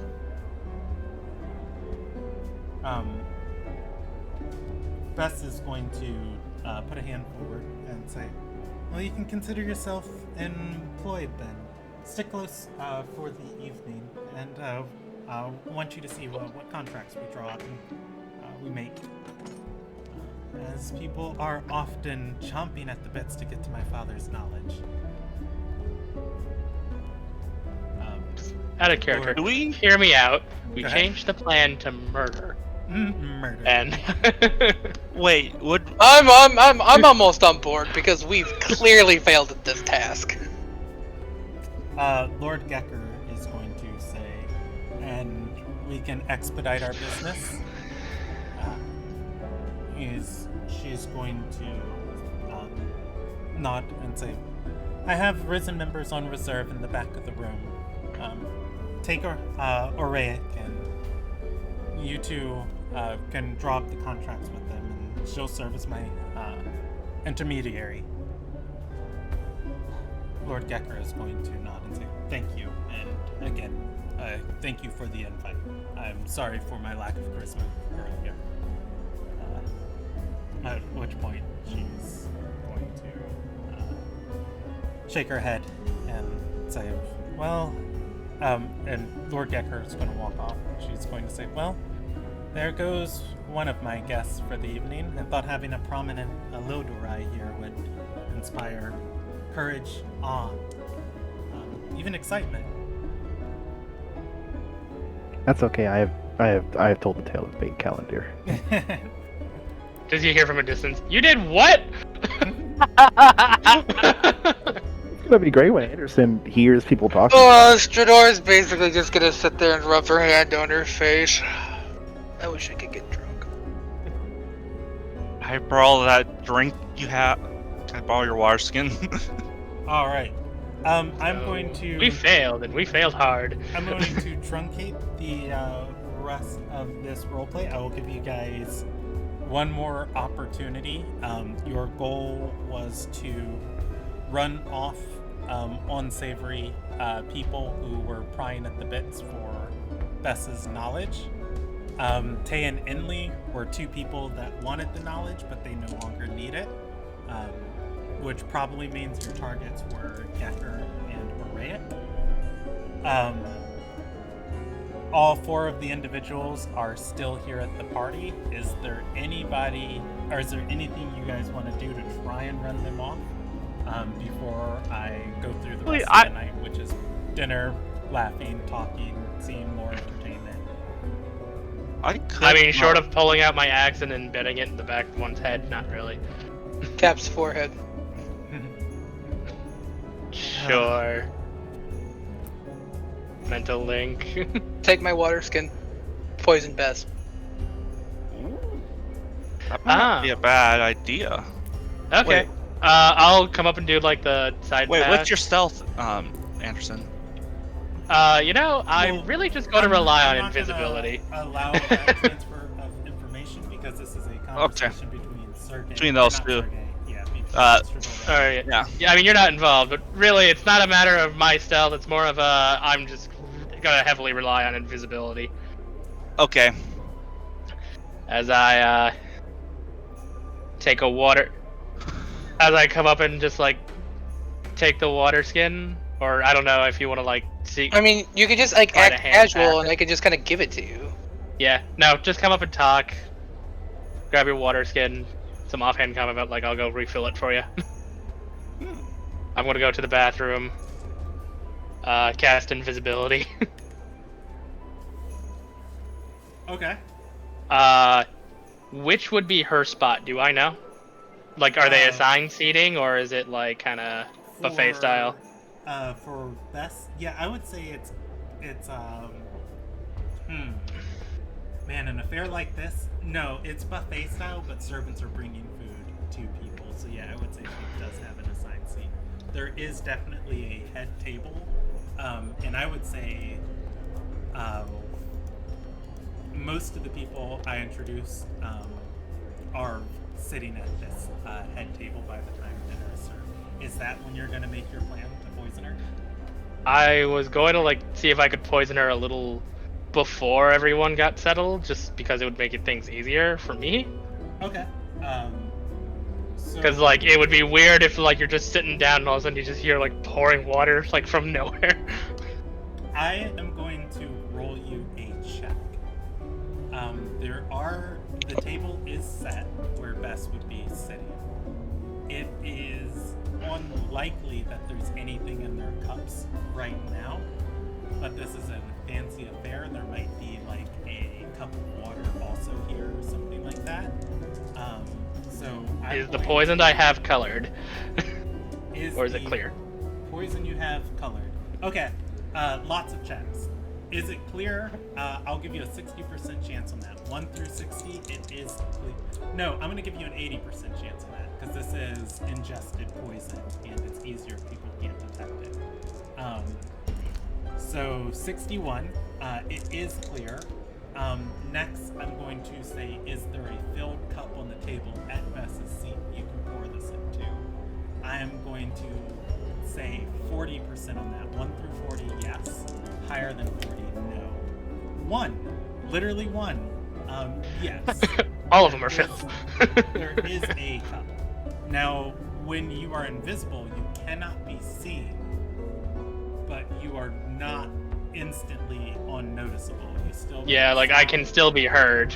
So if you want to do this, I'm going to say you're going to have to give me a stealth check. With advantage, right? Yeah, I'll allow it with advantage, but I'm going to see if the spell invisibility actually gives you any bonuses to it. I don't think so. Yeah, in some editions, think- it used to give like plus 20. I'm not seeing anything on the spell thing. Okay, yeah, go ahead and give me a stealth check with advantage.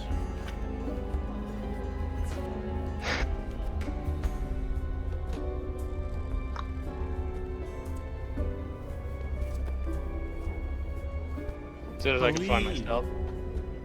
Would you like me to roll it for you? No, I found it. Okay. Oh, Alright. God. Alright.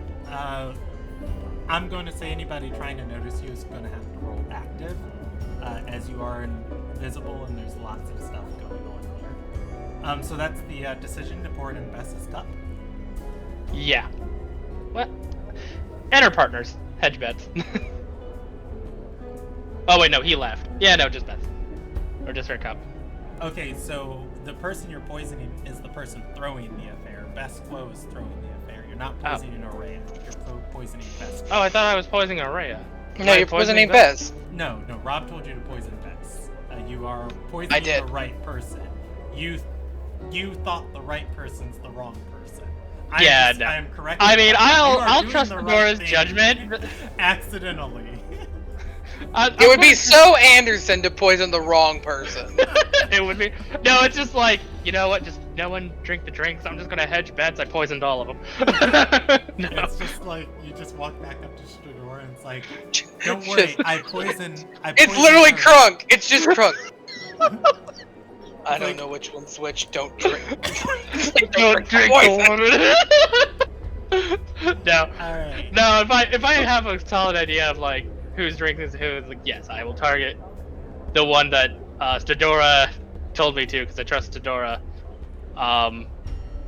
And I assume the plan, like, this is probably not deadly, and it's just probably going to make her very sick for the rest of the night. Okay, I'm gonna give everybody else the same opportunity, so this is what you're doing in this time. You guys were told, again, to run off the people who really wanted to get access to Bess's library. So far, there have been 4 individuals you've learned who want access to the library. 2 of them don't care. 2 of them are really interested. All 4 of those people are still here. Does anybody want to try anything else to try and run them off before I truncate the rest of this roleplay? Try something. Granted, it's maybe a little bit backstory related, but it's worth possibly trying to run off 2 people. Okay. Oh, what do you want to do? I'm gonna try to get well, I'm gonna ask Tay and Enli about possible apprenticeships for. Okay, we're getting close to our session in time. Yeah, So, if you want to basically what is your end goal with this? And then I try can to have get you my make sister a- basically apprenticeship with the Bronze Scepter. Okay. I mean, that's something you can do. I don't know how much that contributes to your guys' goal. Go ahead and roll Yeah, your no, persuasion check. it's like I'm just trying to chew up time here, just keep them distracted for as long as possible. Okay, go ahead and roll me a persuasion check. They'll send somebody. I will get you that information next session. All right then. All right. I And am actually glad that worked. again, does anybody else want to try anything before I move us forward? There's only 2 things I can think of. Is one to use divine sense on near Arath. Right. Uraic? Yeah, the ward. Okay. And then just to pester the holy shit out of her. Okay. We're talking rapid fire questions, like, so he said he found you out on the road. Where exactly on the road? If you couldn't afford to travel, then why were you out on the road? Like, what information are you actually looking for in the town? Looking for in Pesco's library that you can't find in a normal library. If he's gonna have you be her servant for a month, aren't you needed to go in the library to do what exactly? Transcribe things? You know, things don't last that long when they get out of the library. Like, really, what's the deal here? Here, why were you hiding where you're from? Okay, how about, this is weird. I was gonna say give me a charisma check, and we want to get as low as possible, and I'll allow you to minus your charisma, but instead, just roll me a charisma check, and this is weird. The better you are at this, the less charismatic you are. Basically, a nat 20 in this regard actually means I'm odious as shit. Do you want to what do you want? Just charisma, like a d20 plus my charisma mod, or is it a Yeah. persuasion, intimidation of some sort? Well, and see, that's the thing. I don't think you're persuading her. I don't think you're intimidating her. You know what? I'm not. I'm annoying her. Performance. You are performing Okay. an annoyance. That ain't terrible. Okay. Could be better. Could be worse. 16's a solid number. So you follow her around and ask incessant questions about her interest in the library. Things are definitely not going to add up, as she is going to tell you, her. Oh, I did throw in a divine sense. Yeah. By the way, I thought I mentioned this when I introduced her. She is shattered. She is a tiefling. Oh no, you didn't. Okay. I am sorry about that. Yeah, she is shattered. That said, asking her question after question after question. Give me that performance check one more time. I'm gonna give you, I'm going to give you advantage on this, so just give it to me one more time. I'm taking the high. Okay. Would you like the 16 or the 16? I think I'll take the 16, as she is No. You should go with the 16. finally going to turn away from you and say, and very quietly whisper to you, and she's going to say, "Look here, Runt, I don't give a rat's damn about your station or who you are or why you got in here. You better stop pestering me like a fly or you'll find yourself squashed. You hear me?" Oh boy. What was that? You're gonna squash me like what? She smiles and No, that was loud. no, she is going. Yeah, that's what I'm saying. She's going to smile and say, "Now run along, princess." I So going. You didn't answer any of my questions. Because let's get one thing straight here. Oh, I may be in a dress, but you couldn't handle it.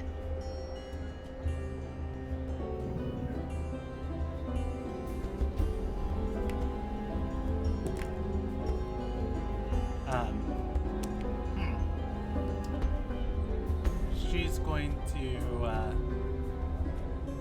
I need to roll a check for her. The higher the check, the more she lets her personal grudges get and interfere with things. She's going to exhale and say, "I don't need to handle you. You disappeared before the night was over." You and what army? You gonna send Points Ruby around. Shadow assassins after me? She points around and says, "You think these are friends in high places? I've got friends in higher." Exactly where? She's going to smile, tilt her head, and say, well, you're not going to goad me into giving up that information. Why, information around here, it sells, it's lifeblood, it's protection, it's everything.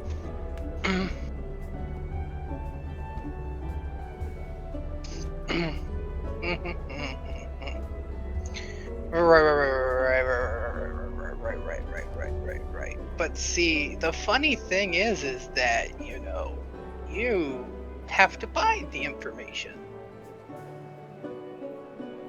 Well, you won't give up your friends in high places, but you need them to actually be useful, don't you?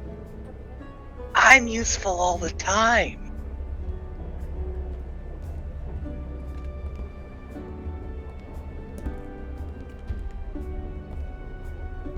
She's, I really suggest you leave. She is going to shake her head and say, I can't. My contractor has given me gainful employment, on which I must fulfill it. If you'd excuse me. How much are you getting paid?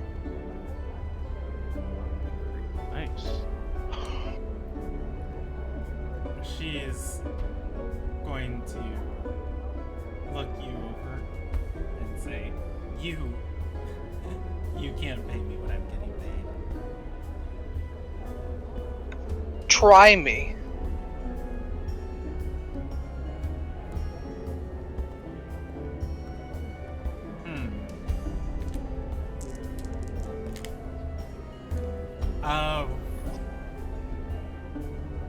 This is interesting.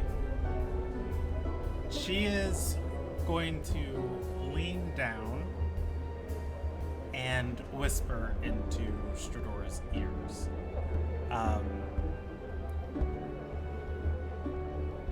As a dungeon master, Rob, I am aware of the things you put on the survey. She is getting paid in obscene things from people that Stradora has never heard of. When we say obscene things, it is enough to make Stradora blush. And that's what she means by obscene things. She is going to be a part of a very prominent family.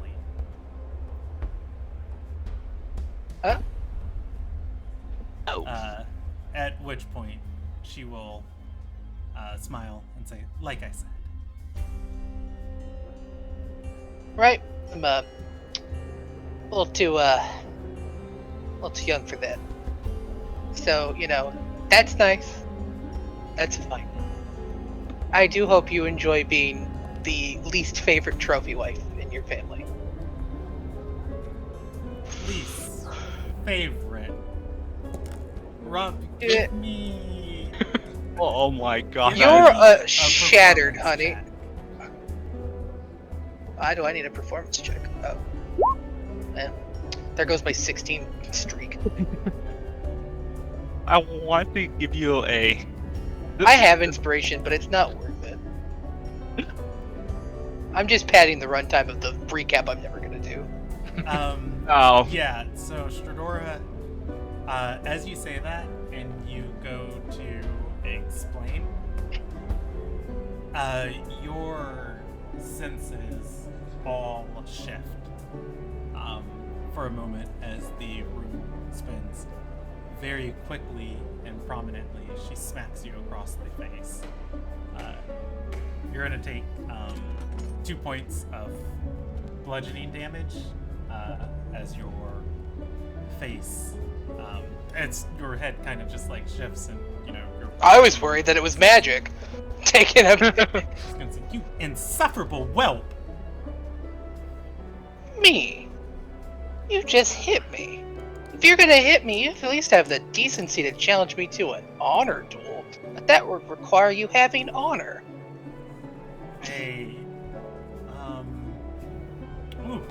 A couple people are going to take notice of this, and I'm going to see if anybody prominent enough does. Does she have a sword? I don't think she uses a sword. Let me look at her character card again. She is. Oof. Stradora, she's going to move a fold of her fabric back of her dress.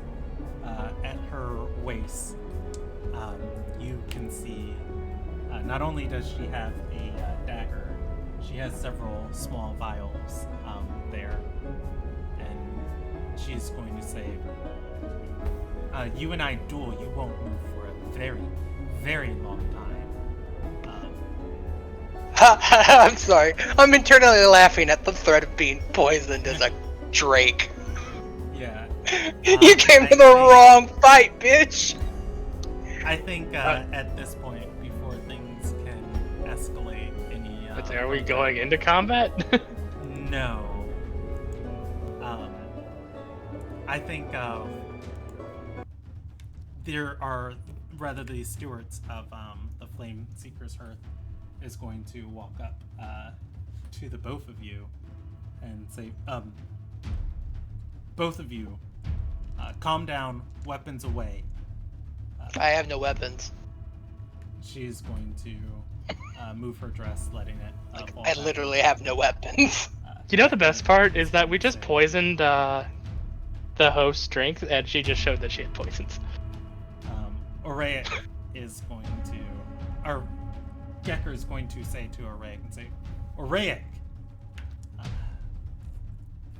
The steward's there, it's like, sir, that woman has vials, and she very clearly insinuated that they were poison.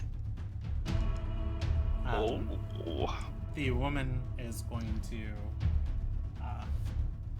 grab her dress, kind of fluttering it back into place, and Stradora, as more people kind of take a notice, Stradora, I'm going to say you got a red mark across the side of your face.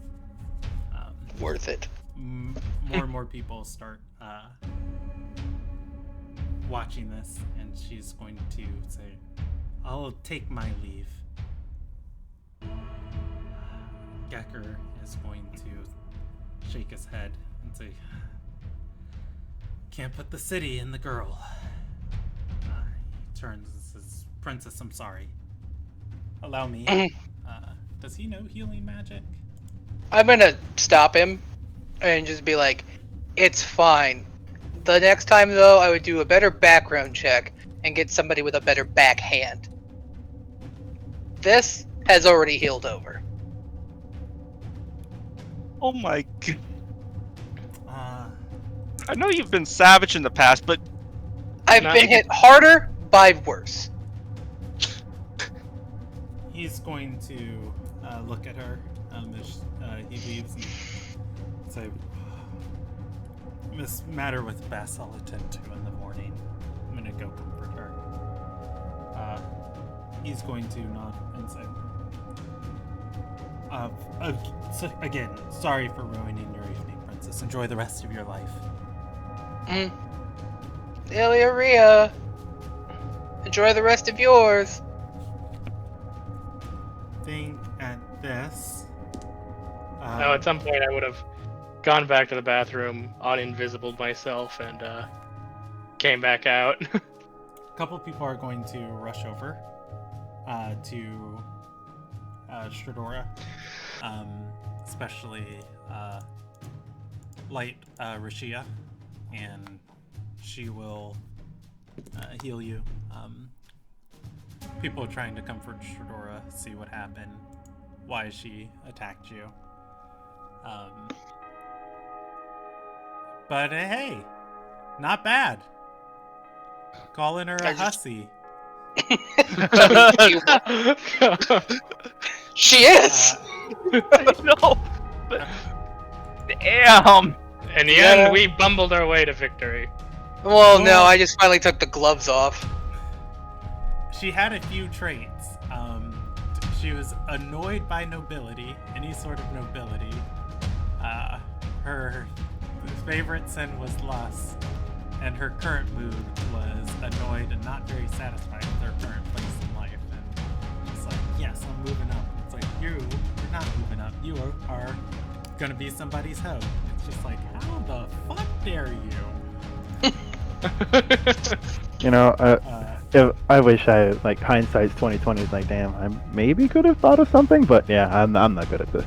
Yeah, no, Yeah. I'm just accepting that, and I ended up making friends with like the dude. It's just like, I guess this is the Anderson way, though. Just overly friendly boy. The rest of the night is going to go on pretty well. Most everybody has a good time until dinner best passes out, unfortunately. Oh no. Did she have too much to drink? It is rather sudden, and you know what? I'll roll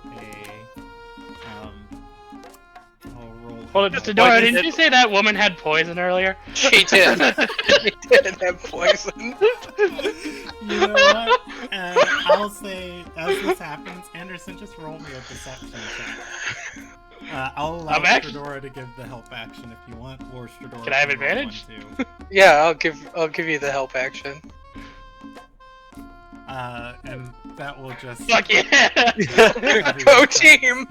Maybe that lady was an assassin planted here. Maybe Gecker can't even be trusted. What a weird turn of events. Wow! Okay. Wait, that was a fourth quarter comeback if I've ever seen one, boys. So, you all are able to enjoy the rest of your night. As the party quiets down and people are going their separate ways, when Tay and Inley are reunited with their stuff, they also have finished Stradora's hammer. They say it was a pleasure to craft, and they hope that you do business with them in the future. How much do I owe them? Oh, you know what? Let's do it as they said, anywhere up to 200 gold. I'm going to say 100 plus 1d100. 140 gold. Oh, hey, I have exactly 143 gold. Boom. With that, you can add the cold iron hammer to your inventory. It is a normal normal warhammer, but it is made of cold iron. Oh, it's a warhammer. Wasn't that what you asked them to craft? You know, I wasn't specific, but in my brain I imagined it was the simple version. But a warhammer is fine. Okay. So wait, then... like just a regular hammer? Oh, you know what? They wouldn't have enough metal for a warhammer. That's why I was assuming it was the smaller hammer. Yeah. It's gonna be the small hammer. I'll have to look in the book what the name of it is. Yeah, I'll double check. But yeah, you can add that to your inventory. And then for everybody else tonight, Kenneth has inspired a story. I don't think... I hate you, Kenneth. I don't think anybody else acquired anything from... You can make more money by selling that picture now. Learn that the entire Lonergian part of a elvish marriage circle just disappeared overnight. Oh, yeah, you learned that, but you didn't acquire anything. I didn't like acquire. the wackiest assassins. Yeah. That said, the rest of the night proceeds pretty dully, or not dully, I guess, entertainingly, but your character's interest in it is done. After meeting back up with Tay and Inley, you guys are able to go to sleep for the evening, heading back to your various places of rest. And I think we will... Gosh, I could go for another hour, but I am going to introduce the next scene and then we'll end on this. As everybody is drifting off for the night of the 39th, or for the night of the 38th, each person is going to individually fall into a state of unconsciousness. unconsciousness. I don't like how you say unconscious. I don't like that phrasing either. Yeah, neither do I. Well, I mean, you each drift off into sleep. Yeah, well, that's a lot different than Okay. a state of unconsciousness. Yeah. However, Well, Fedora. Oh no, I was Oh, worried God. you'd say this, Fedora. You feel yourself reconstituted. That's also A- not a good phrase. No, it's not. Anything. a fog composing itself to form your body. Whatever this is, you can't completely manifest here. It's your connection to this place is strenuous at best. For all intents and purposes, I want you to roll two. Go ahead and roll two hit die and subtract those from your maximum HP, subtracting your Constitution modifier for each one. Just for now, just put it under your temporary HP while you're in this place. So 2d10. Yeah. You are in some sort of dark forest. As you manifest here, a cloak manifests around your body, too. You are not wearing anything else, and you have nothing else of your items with you. As the fog finishes forming, you fall to the ground in this forest. There is this green mist all around you. Ever so often, one or two other people are forming, the cloaks forming around them, hoods up just like yours, the cloak fluttering onto their forms. They walk through this mist through the forest. It seems that hundreds, if not thousands, of people are gathering as you hear voices from up ahead.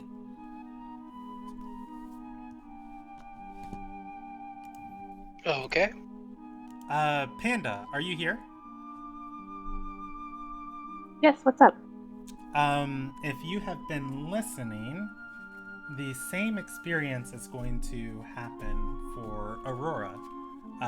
As she is drifting off to sleep this evening, she eventually feels herself waking up in some sort of dreamscape. Her body is formed out of some sort of fog, and you are in this dark forest. Except you recognize this forest. This is the same forest where all of those elves chased you at. You are somewhere much deeper within it, of those spiky green brambles of trees and the mist rolling between all of them, covering out the sky. Hundreds of other people are meeting here, possibly thousands. Cloak forms around you, and people are walking deeper into the forest. Eventually, as you both walk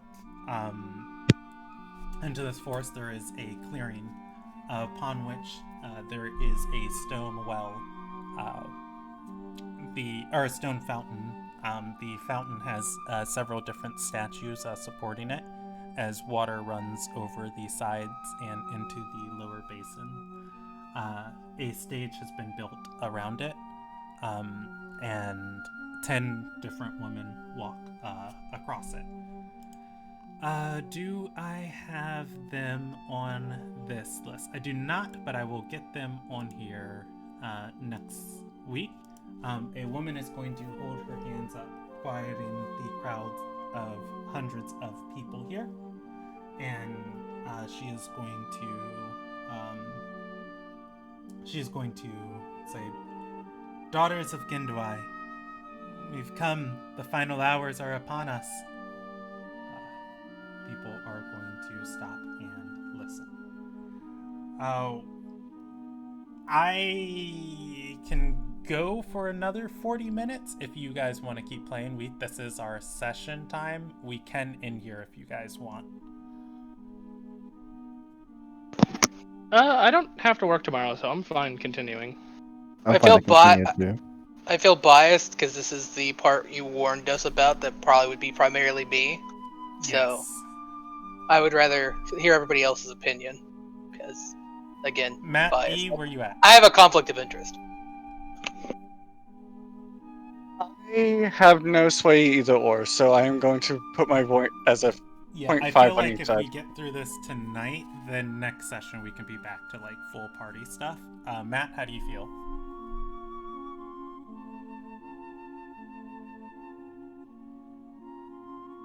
Matt is muted. I'm gonna Sorry, assume I he's had to step away for a second. Okay. Matt, we were considering playing for another 40 minutes to power through Oh, this. go ahead. So I next am session- more than willing to go for another 4 minutes. Okay, cool beans. Honestly, I could go for another 2 hours. If only. Okay, so there is a woman on the stage addressing everyone. God. Panda Aurora is going to recognize this woman as Yandel. She was the spooky lady who drowned. This is like I'm back to. Yeah, the other people. For Stradora, you just recognize there is a elven woman with very dark skin talking to these crowds of people. As people quiet, Ayandel's going to speak up and say, "Those who have asked for wealth have been given wealth. Those who have asked for status have been given status. Those who have asked for power have been given power. All of my promises made have been promises kept to each and every one of you. There are those among you that are faithful to our cause, and there are those among you that are here for your own interests. In either case, all of you have a debt to pay in exchange for what was asked. For those of you who have served us, you will be rewarded. For those of you who have yet to pay, please step forward and talk to your regional advisors for the new tasks to be handed out to you. You are expected to disseminate them amongst your followers to make sure each and every one of them is taken care of, as the mist will spread tomorrow." Different people are going to mummerly or organize in lines and start lining up between 8 of these 10 ladies. I feel like I'm in some kind of weird business conference. Please meet with your regional managers so that we can discuss sales goals for the next quarter. Yeah, and also who's getting promoted and fired. Also, I don't know who my regional manager is. Yeah.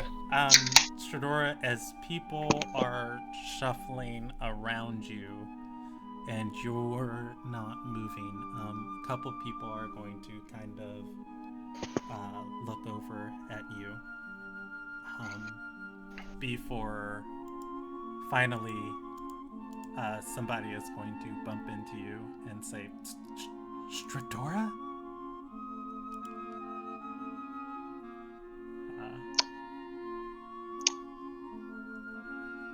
Turning and looking at this woman, you are going to notice Alarith. The name doesn't immediately come to your mind, but Stradora would be familiar with this woman. She works with your mother. You actually saw her the other night in your house. You're the betrayer. I'm sorry. Do you shout that? No. She's going to. I'm going to need context later. She's going to lean down and say, "What are you doing here? These people are dangerous." I don't know how I want to answer this. Did you? Oh, by Lilia's name, did you drink? The dark water? Yeah. She bites her lip and says, "Your mother would kill you if she knew you were here. What? Why did you join?" I didn't so much join as curiosity got the best of me because you took my girlfriend. Roll me Roll me a stealth check. You can add your charisma instead of your dexterity. Make that a 9. Okay. She is going to say, "Took your what? I did nothing of the sort. I can get you out of here." And she's going to look around and say, "Keep your voice down." No. I need to... I want to know more. She is going to shake her head and say, "It starts with curiosity. But whatever you ask, you're going to end up deeper than you want to be. Take my advice and let's just leave now." Already pretty deep.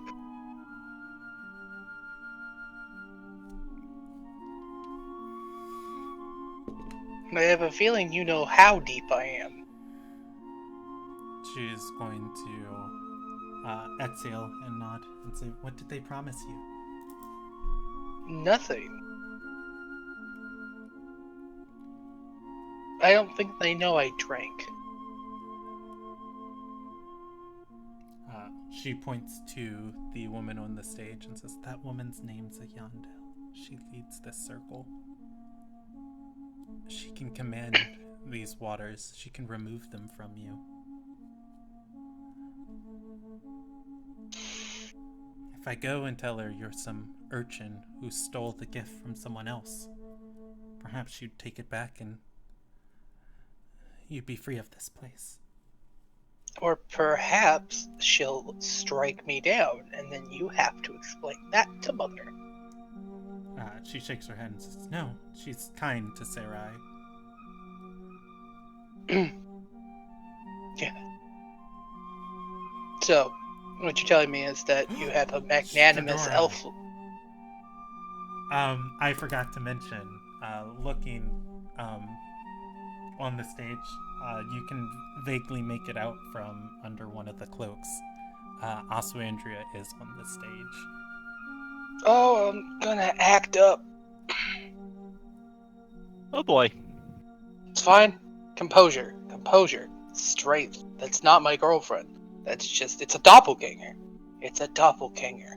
I'm gonna come full circle and stab her.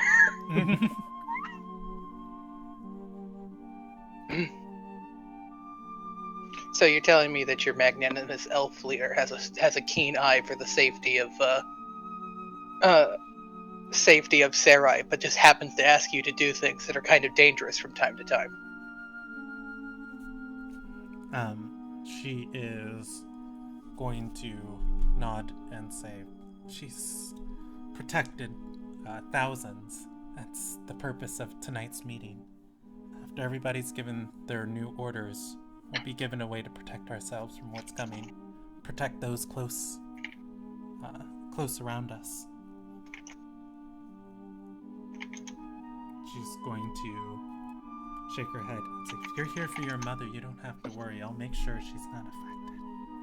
I'm here for Osandria.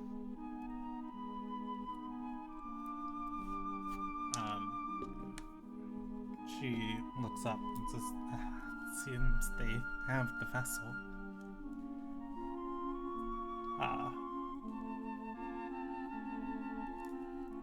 Eventually, people are formed into their ranks. The people who haven't received orders yet are getting them on the opposite side of the stage, leaving a thinner crowd.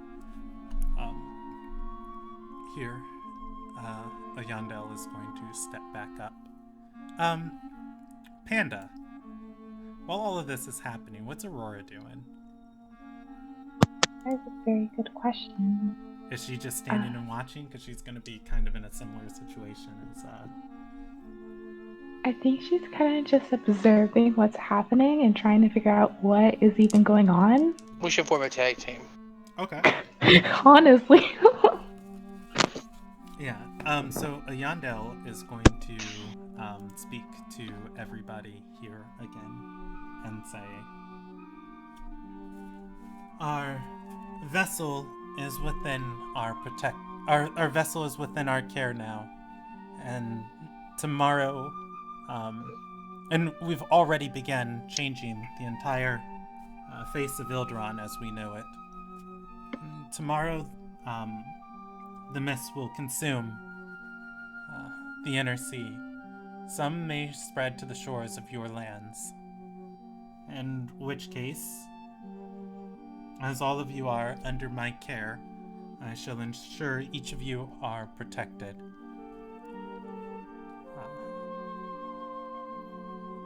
There are going to be another group that are walking around with bags. As they do, they go through this crowd, handing them a small object out of the bag. As they get to Panda, Aurora, and eventually Stradora, and eventually Alea Wreath, they hand you a flower with a scroll tied around the edge of it, or tied to the stem of it. She's going to say, "This is a special plant grown only in these lands of Ayanda Lori. It can consume the mist growing off of it. If planted in the right soil with the right alchemic mixture added to the soil, the plant will will make a small field around you that will consume any mist that gets close.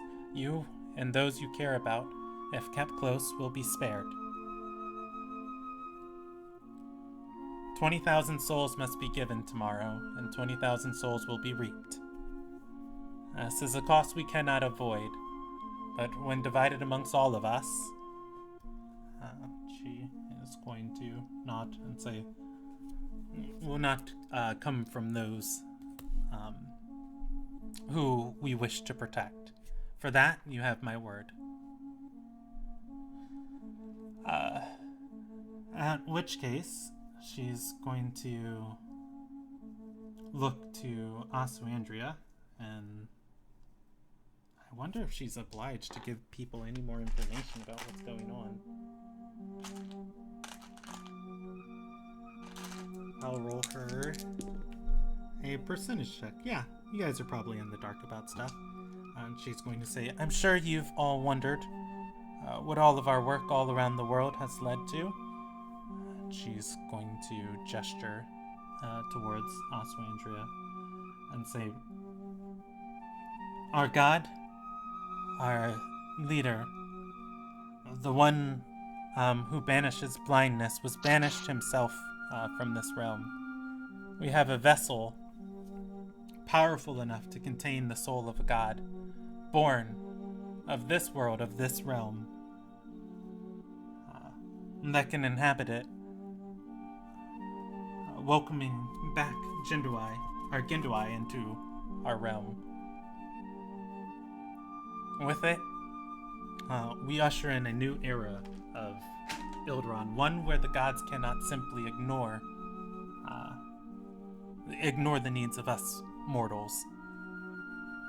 Ones where we're not prisoners to their whims. Ginduai will shatter the barricades that the wills have put up around us, will shatter the barricades of the Four Ascended. Once again, our fates will be our own to claim. A couple people are going to start cheering before finally it erupts into a chant of, "We welcome the sight, we welcome the sight, we welcome the sight." She is going to nod and again raise her hand, and people are going to quiet down. At which case she's going to say, "On each of your notes, or on each of your flowers, are attached a note the alchemical compound you'll need to mix and plant the flower in. Do so and you'll be safe tomorrow. The mist has already started spreading. The ritual done in the inner sea. By tomorrow night, it'll be visible on every horizon.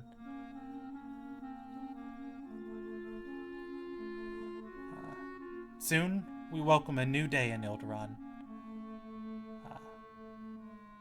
With that, she's going to turn over her hand. People closest to her, their forms of mist are going to start fading away. One by one, people begin dissolving.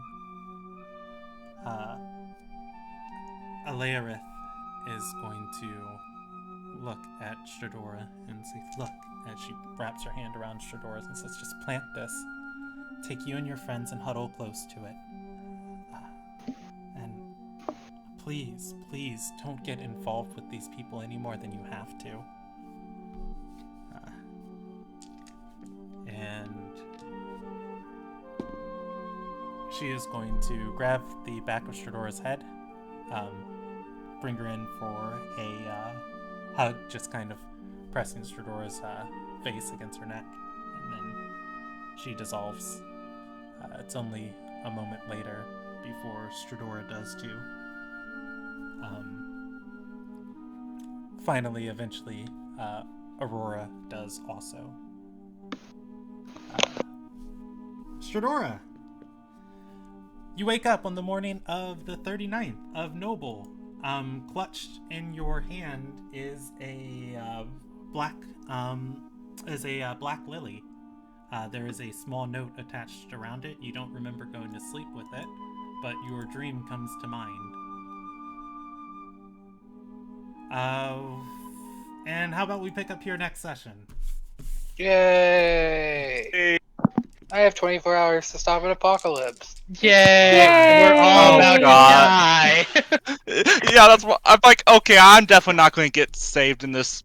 I don't know, So, Sonora has it, though. time Like, to- the party might be saved, but, you know. This is still some heavy shit. How do we So- stop the apocalypse again? I know. Yeah. Man, Effie, it's almost like we were right. All right, let's do experience for tonight.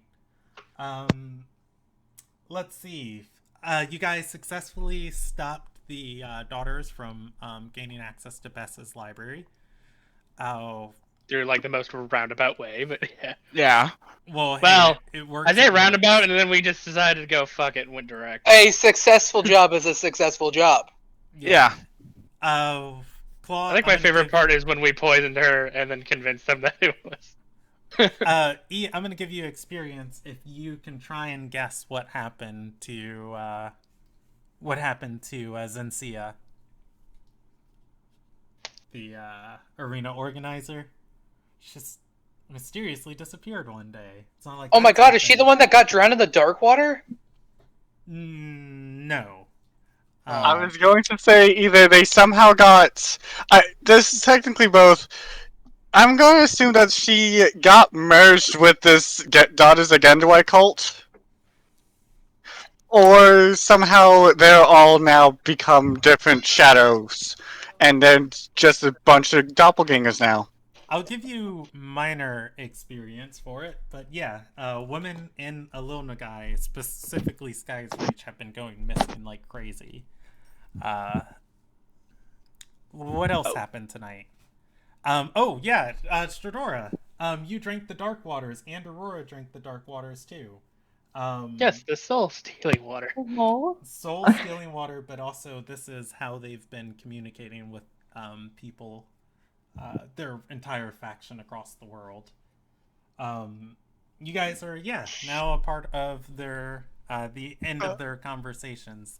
They've been more generous with the gift lately because they haven't been sharing nefarious things. I am killing that woman. Anything else major that happened tonight? I was about to test if I I could got summon here. Stormbreak to the dark water. Hey, Um, welcome, beautiful. I was going to state, Stradora outright calling a Shannon a whore in front of. Yes. Oh yeah, I'll give Shadora. That was great. I'll give Shadora inspiration for that at the end of the night. Oh, you guys What found about out who Anderson? the mole was, Alarith. Yeah, Do we that's why I'm gonna murder her. do we get any XP for Anderson successfully poisoning the host? You know what? I'll Um, give you guys. You did inspiration what? For that. Oh yeah, no. Yeah, no, he did that. So let me- it was How around- dare you poison someone without me? Let me. I add up mean, all in of my this defense, it was experience, Tadora's idea, and Anderson just executed it. and then we will be good. You should have just had me cook for them. 3,000 experience for. That was a tonight. catered event. Panda. You can Yeah. add in. I'm gonna give you 750 for the storyline tonight for your character. But I'm also gonna give you an additional 250 for just showing up and being patient. Sorry, it took longer than I thought to get to that scene.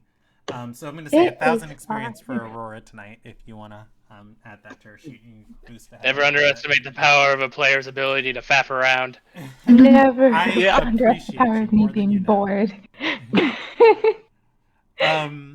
Yeah, I kind of expected you guys to do a little bit more in the Dark Waters, but it was like a really foggy, ethereal place, so I didn't go into big description. But I'm not sure what to do there. yeah, that's That caused a fair. ruckus. Thank Commit you, murder. everybody, for watching. You can come join us in chit chat and Discord, but I'm going to end the stream. Enjoy your night, everybody. Bye.